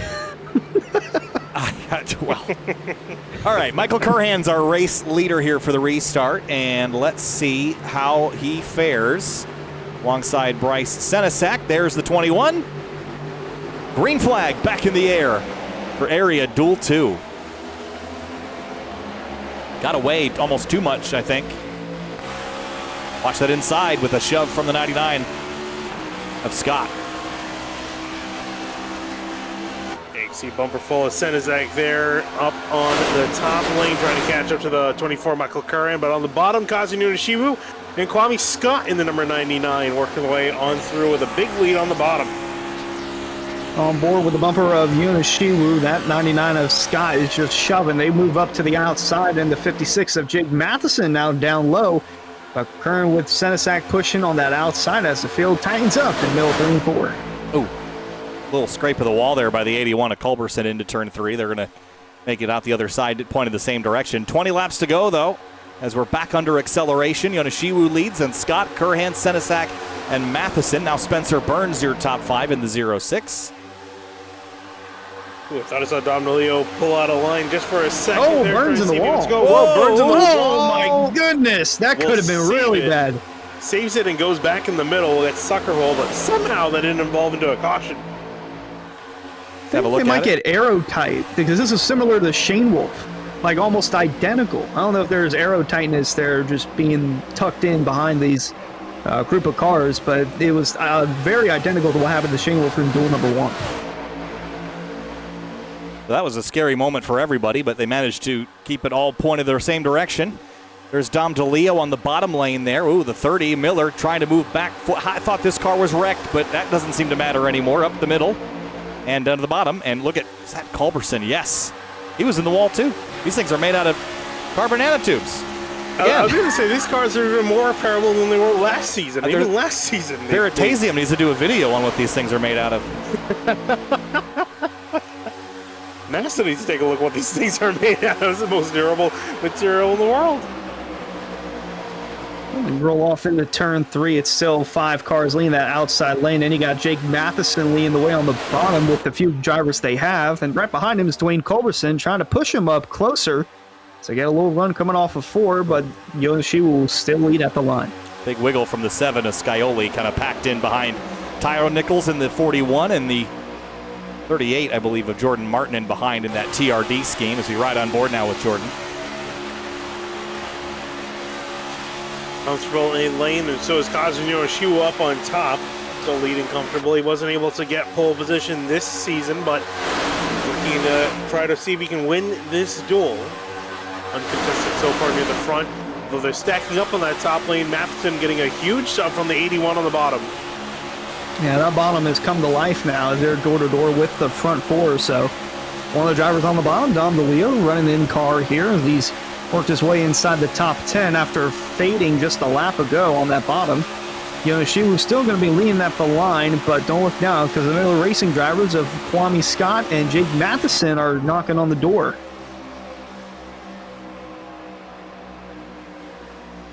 Up that high groove, though, they're towing everybody up there. And it's creating this much more orderly groove because they're stretching the field out on that longer rim here at Daytona. The inside line not doing very well on corner exit. Now they've got about 5 cars clear of that inside group. Senesac has a bit of a gap back to Nichols as the front 3 really are pushing pretty effectively here. 84 leads. Exactly that. And they're pushing so effectively, the inside lane just really struggling to get them. They just can't quite get hooked up down there to really get the run they need to get back up, and they're continuously losing momentum to the drivers in that outside lane just because they got it all hooked up. Still leading the way on that outside. They're starting to gain a little more ground than the drivers on the bottom. Jake Matheson's still leading the way for them, but nonetheless, very close quarters racing, but in a calm manner. Something we didn't see in duel number 1, but we're seeing here in duel number 2. Yonoshiu continues to lead down the backstretch. Watch that inside lane. They're pushing really hard now to try to make up ground on that upper groove. Matheson leads it, and the run is coming. We'll see if Yonoshiu will drop to the inside or if he's committed to the top. I think it's the latter. And they might let that, well, see again, as soon as they get to corner exit, that upper group, the momentum they carry is not insignificant. Yeah, I know someone really wants to leave the 99 at this point in time. Scott doing a great job pushing that 84, keeping him in front, and even Michael Carran too, doing a great job keeping all 3 of those cars up in the top. And once really the 56 gets there, he can't quite finish the job. He's gaining some time here in 1 and 2, but again, that exit on his back straightaway, that's going to be where that 99 comes back in, and they get a huge runoff.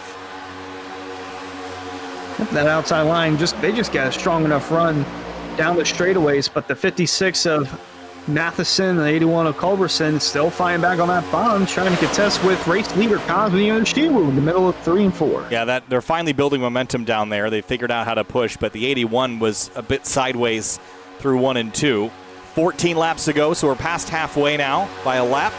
About 11 minutes to the checker to this one if we go green to the end. We did not in Duel 1, and we didn't in Duel 2 already with the crash and the end of the race for Yusuf Ghali and Ricky Springer.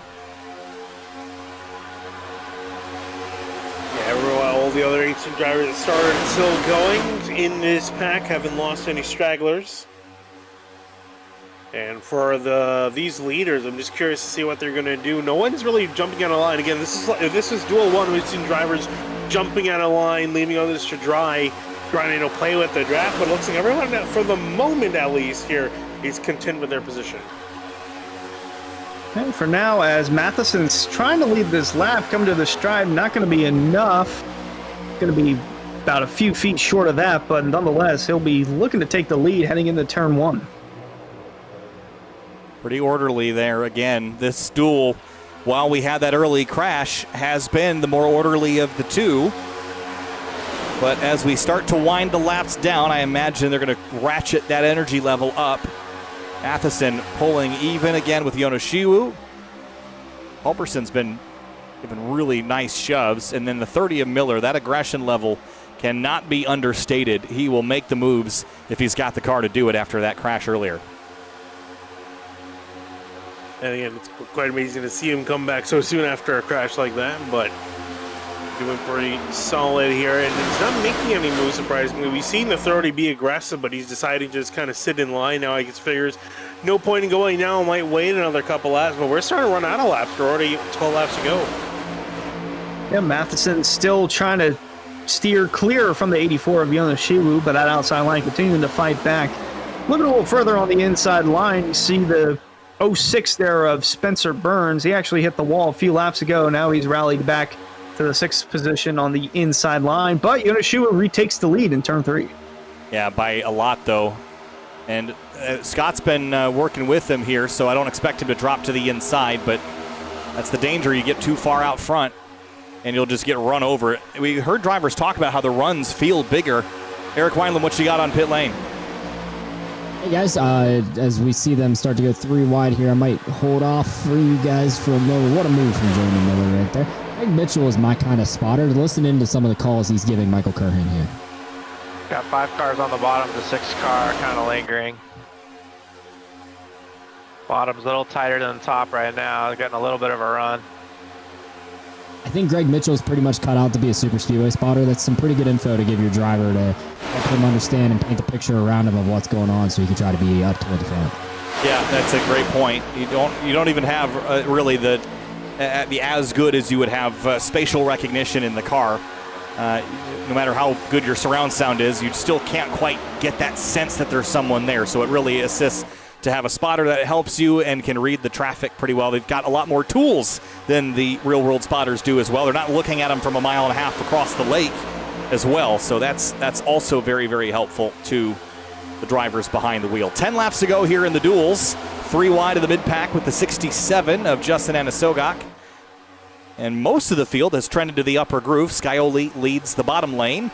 And now Matt Bell's going to drop in the bottom. Yeah, I was going to say, James Scioli, he ditched the top lane to jump down below. Whoa, Skylar Shackelford in the wall is going to cause a bit of a check up towards the back of that outside groove. But Skyly jumped down. Whoa! Big Oh my weaving goodness! Up on Here we the go. front, almost a wreck with the 99 and the 84. Scott ditching, dumping to the bottom, and here there comes they go! So crash! There they go! Big crash out of the tri-oval, caution out. And it includes some major players. Tommy Scott in the number 99 is one of them. That car's wrecked. And he made a move to the inside. That's what Hunter was pointing out right here as they come up off the corner. The 84 drifts low. The 99 says, all right, I'll drop to the inside. Gets Watch the 67. Out. There's Anisogak right in the middle of that. He's going to try to fit the gap here between him and Senesac. Senesac comes down because the 67 was there in just like speed of light, and then that's what created this crash. Yeah, again, watch the 67 here. Shoots this middle. Senesac. Just not really a space there, and then just turns that 99 straight into the outside wall, collects Bell. The 56 dives to the inside. Does he save that? I don't think so. No, he doesn't. But he went for a pretty wild ride all the way across the runoff room. He did save it, thanks to the boatload of tarmac on the inside.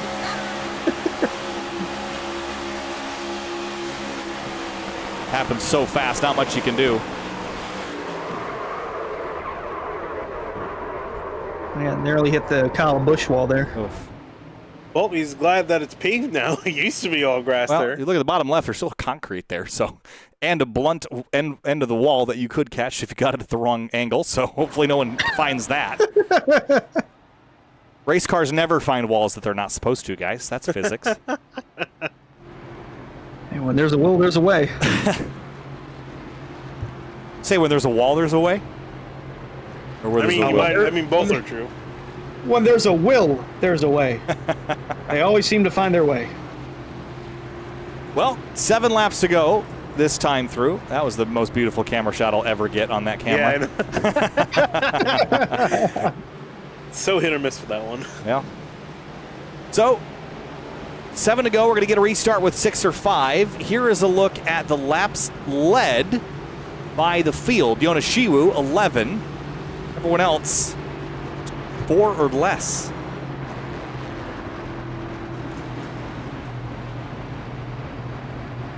Because you can really tell who's been dominating near the front. The question is, will he still be there come the checkered flag? Also, a name we haven't mentioned in a long time. AC Lakatos. Eric Weiland on pit lane. What you got? Yeah, he had a pretty interesting moment there. Listed in this is radio from his team. There was minor contact. Like, come on, Bryce.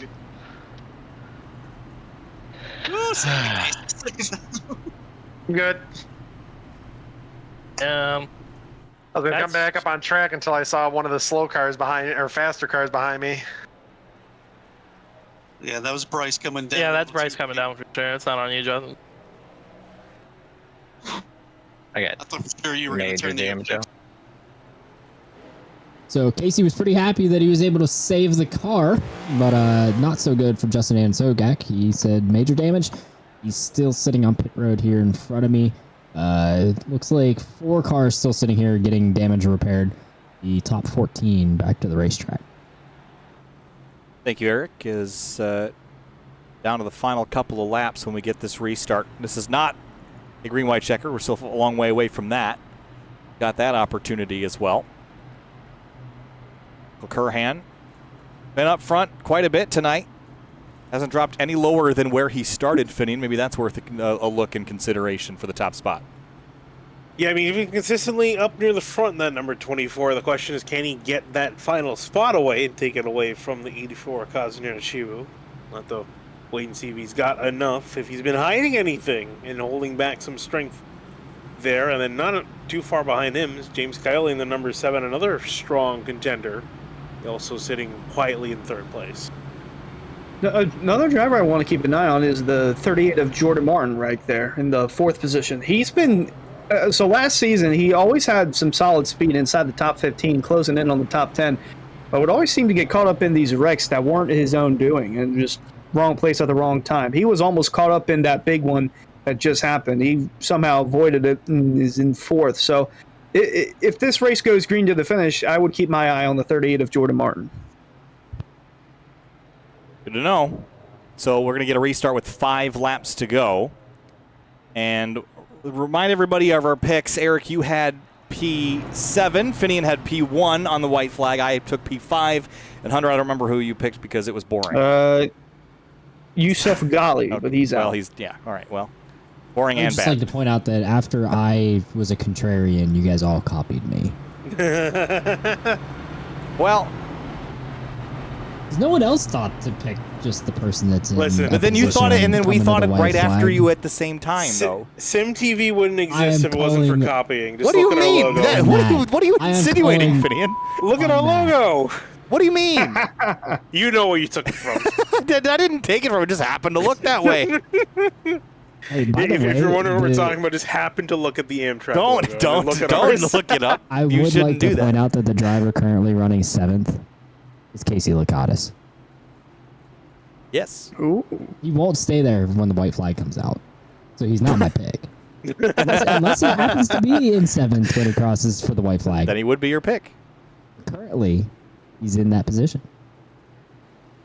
If you saw if the person in 7th that the cross of the white flag somehow manages to win this, I'll be genuinely impressed. I'll give you $100 I will if that never happens. let you live this down. Oh. Wait, I'm sorry. Say that again. I'll give you $100 if that happens. It's on stream. I just want to make sure everyone in the chat heard that. $100 payable via PayPal at the conclusion of this event. If 7th place on the white flag wins. All right, let's do this. Here we go. Green flag back in the air. 5 to go. I should let you guys know before we get into the real nitty gritty that the last time I made a $100 bet, I did lose it. So, and I did pay out. So I'm a man of my word. I really should stop making bets, though. I can choose any number. Oh, look at the 56. Oh, through the middle comes Bell. And through the mix comes the 63 of Alex Cummins, bouncing off the door panel of the 24. Yeah, where did he come from? He shot like a rocket out in on that restart, and now he's going to come to the bottom lane. Oh, the 06 trying to go to the inside. Matson coming up in the middle is going to give a shove to the 63. Spencer Burns there with that move to the inside line. It's not going to be enough, though, because that outside lane is pulling 4-car breakaway, trying to make it 5. So continuing to slice and dice in the middle, coming across the stripe. 4 to go with Yoneshiwu in front. Now this is looking like that first duel did. Big block from the 56 on Culberson. Culberson has to give up. Dom DeLeo jumps to the inside lane now. Ooh, and no one jumping with him. That might be dangerous. So the 56, Matson coming up with a huge run. That 56 comes out of nowhere with a flying head full of steam somehow and gives a big shot to the 22. Almost turns him off of turn 2. Got places to go. People to see the 63 of Cummins behind him as well, trying to establish some momentum on that inside line, heading into turn 3. Nonetheless, it's still Yoneshiwu and Jordan Martin in the top 2 spots. What will the 7 of Scioli do? Tell you what, it's working. The 7, big bubble there. Dom DeLeo out of turn 4 with, the crash. Whoa! Yoneshiwu with the door to the 22, pulling him out of lane. DeLeo's going to get cleared! Look out! Everybody's in. A massive one. Field wrecks. And the only car to make it through, one of the only few, was the 56 that nearly got turned into the inside wall. We're going to have another green-white checker to settle out the second duel. Crash again. I don't even know where to start with this one. So actually, that did look on purpose, but it looked like Yoneshiwu went off the nose of 38 of Martin. So we got to go back a little further to catch the beginning, and we're going to have to watch this slow. So watch the 84 on top. Right there, there's contact from Martin. Right there, turns him into DeLeo. DeLeo keeps it straight, but has to get back on course at some point.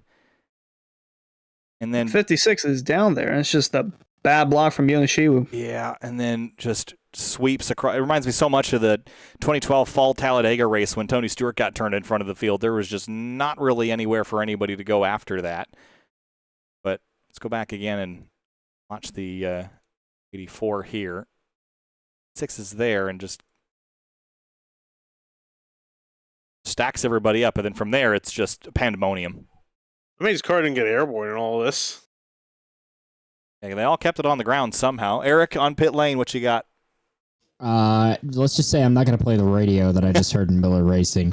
There was not only a lot of chatter because they have the most people in any Discord channel of any race that we've had here at Area, but a lot of contention there because that was some blue on blue action there with Jake Matheson and Cosmin Yoneshiwu tangling.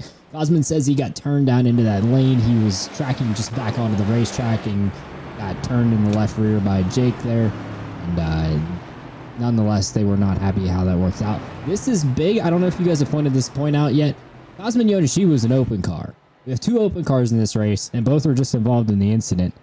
But one has made out worse than the other. Jordan Martin, also the other open car. He still looks relatively okay, but Cosmin, that 84 car, does not look good, guys. There's a lot of crash damage on a bunch more of these cars as well, and Cummings is coming from second. And an update too from race control. It's going to be a penalty for the 56 Jake Matheson. He's going to he's going to get an EOL for causing that incident. All right. So he'll drop to the rear. Might again be a blessing in disguise. Finish. What did we say? Hoppy finished 17th. 17th, yeah. 1. So Cosmin needs to be 16th or better. That'll be easy because there's 5 cars that are out of this race. Scioli, Senesac, Kami Scott, Yusuf Ghali, Ricky Springer. Yeah, actually, and technically, Cosmin could finish 17th because Hoppy qualified. Yes, he has the tiebreaker. Yeah, so yeah, in theory, this shouldn't be too bad for Yoneshiwu. Like we mentioned, just has to finish. Like the car has seen better days, but apparently these cars are built like tanks. Not even just modern tanks, like futuristic tanks in like 2020 something. Again, You guys bring up a good point. We had 2 cars that did not take the grid in this duel with Ryan Hartz and Connor Okresic. That is correct. With the cars out, that does pretty much lock Cosmo. Oh, yes, it is, because James Carley's retired. Yeah, and I don't think... Did he? I did not see that. Oh, He's left the James server. did park the car. Okay. So, yeah, Cosman is in. That means Hoppy is out. Unfortunately, he will be the one that does not make the Area 500. So, the cards are falling into place. We do know, though, that we're about to get a restart. And it's going to be about, well, I was going to say 15 cars, but there's a lot of them still on pit lane. Are 10 of them on track right now? Well, there's going to be 15 cars in various racing conditions. Some better, some worse. It's like going to a graveyard and saying people are in varying conditions. Or Dale Jr.'s graveyard. Yeah. That one's going to get clipped.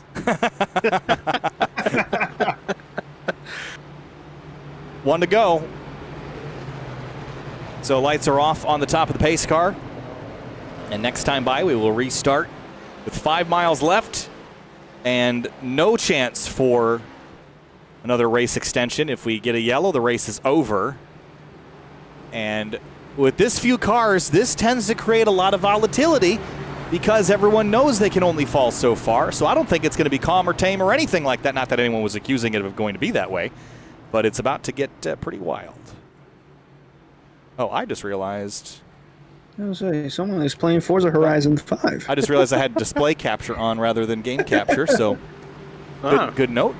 Funnily enough, I thought that does not make as big of a difference as you would think. You could just see the color correction difference. Oh, but yeah. I thought that capturing the graphics twice would be a problem, but apparently not. Good to know. Are you toggling it? Yeah, just now. Okay, I just want to make sure I was seeing that. Yeah, correctly, that you're my monitor seeing... wasn't flickering. No, I think you need to see a doctor. I don't see the colors changing. Okay. So, I don't know. Is it at the rubber room? Maybe I do need Well, doctor, prescribe me 2 laps at Daytona.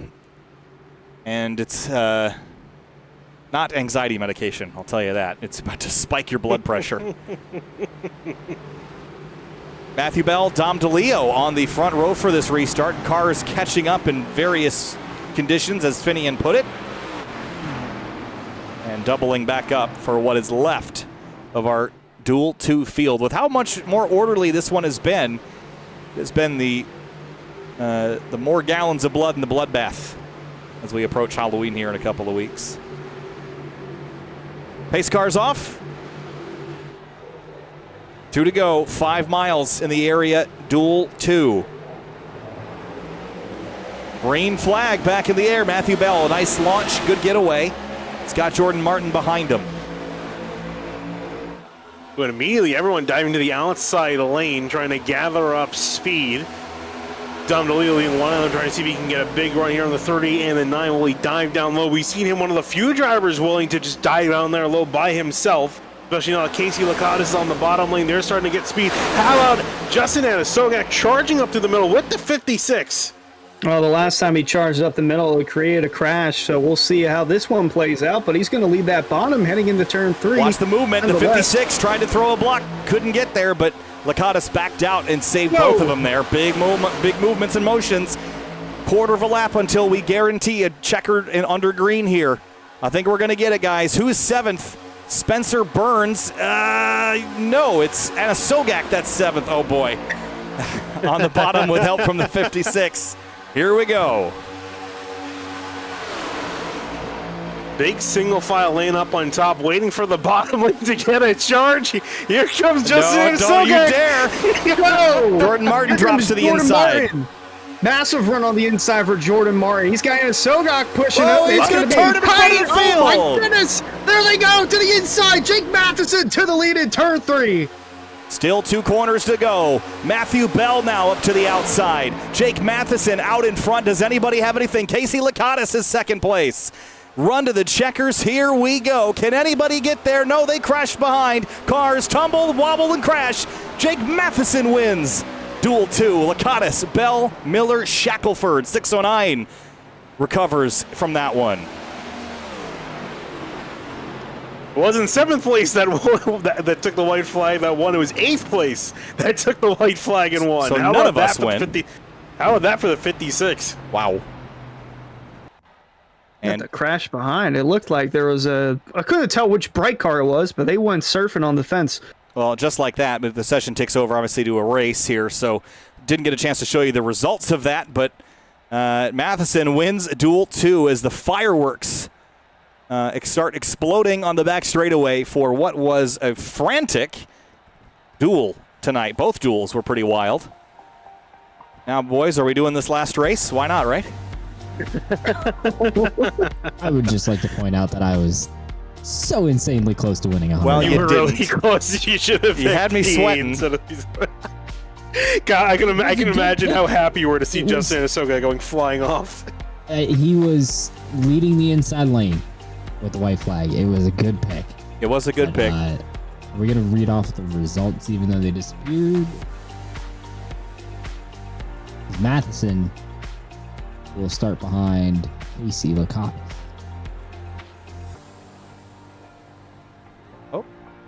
But Mason Kane, he didn't get to do burnouts yet after his first duel win, so he's getting a chance to do them now.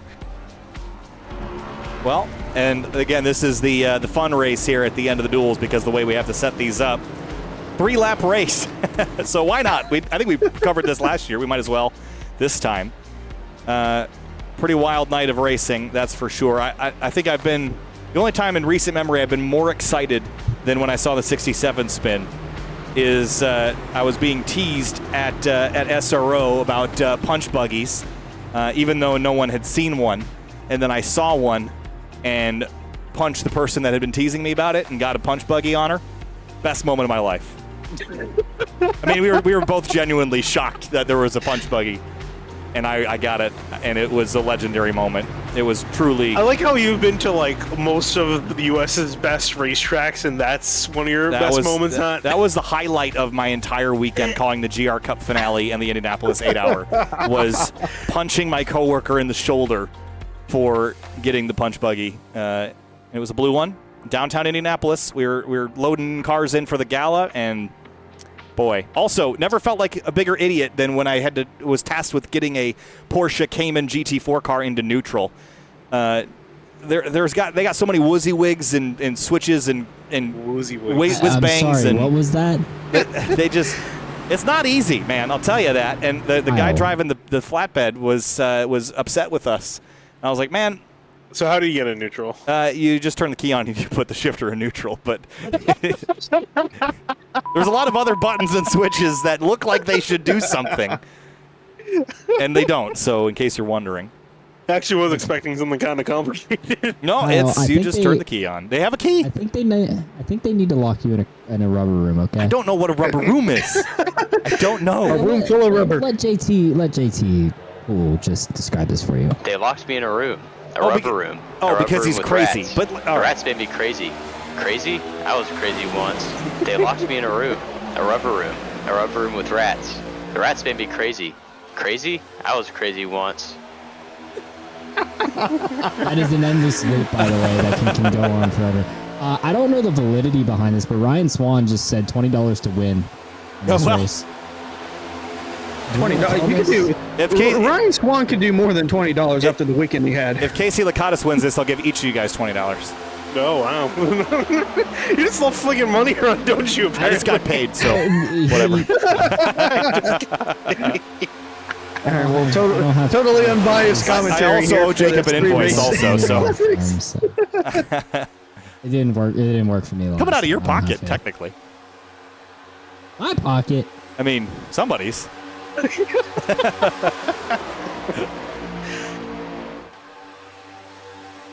Oh, I don't think he's gonna win. It sounds like I'm on the don't say that.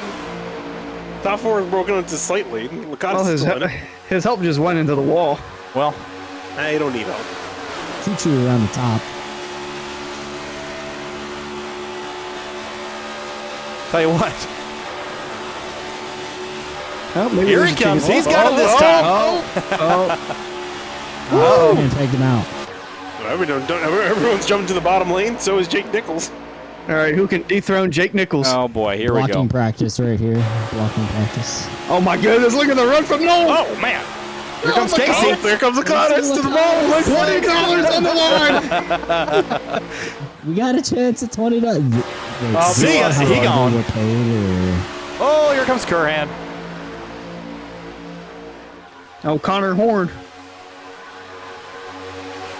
One of these days, I just want to get real drunk and call a race. Coop is doing the responsible thing and telling them to reminding them the broadcast is still watching this.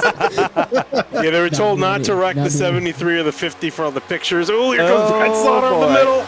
They were actually told to let the 50 win, but clearly that message didn't get through. I don't think so. Here they come out of 4. No, he went to the back. Curhan and Nichols side by side. Here comes. Oh my goodness! Brett Slaughter. No, it didn't get there. Nichols got him. Oh my goodness! I thought the man with the freshly printed sign was going to make that happen. Unfortunately. Oh, and Horn gets dumped at the end. What in the blue moon?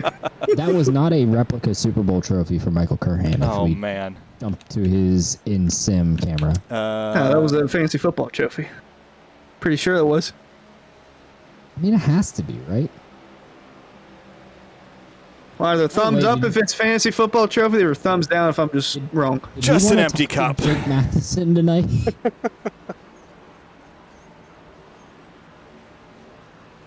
Anyway, I think Jake Matheson has dipped, so we'll have to talk to Matheson prior to next week's race. Yeah, we'll have to do that. The Area 500 next week. Before we go, though, man, bad time to do some ad reads probably, but we're going to do them anyway. Race fans, be sure to check out rickshotsauce.com for some of the best hot sauces made locally in South Florida. Try the Loxahatchee Classic, Golden Garlic, Palm Beach Pineapple, or South Beach Heat. Follow the Rick's Hot Sauce Rookie of the Year battle in the Area Cup Series and see which driver takes home the $100 prize as the highest finishing rookie in the point standings. And race fans, fall is here, and before you know it, so will winter. Bundle up this season with shop.areairacing.com and shop from our selections of champion hoodies, jackets, and sweatshirts. Easier to shop, quicker to ship, better to wear. That's shop.areairacing.com. Final thoughts on Daytona, boys. Finian, starting with you. Wrapping things up here from the duels. Pretty wild night, all leading into Area 500 next week. Oh yeah, I was gonna say I can't wait to really see these guys get going. We saw some massive runs. I think if one thing's for certain is that the finish for the 500 is definitely going to be far from boring. Yeah, the finish to both were great actually.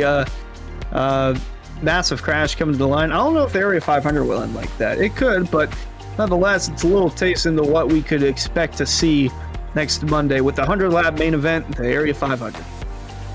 Same song, second verse. Jake Nichols on the pole once again. Who would have thunk it? But yeah, congrats to Jake Nichols and Casey Lakatos on the front row, and then Mason Kane and Jake Matheson on their dual wins. I'm excited to see.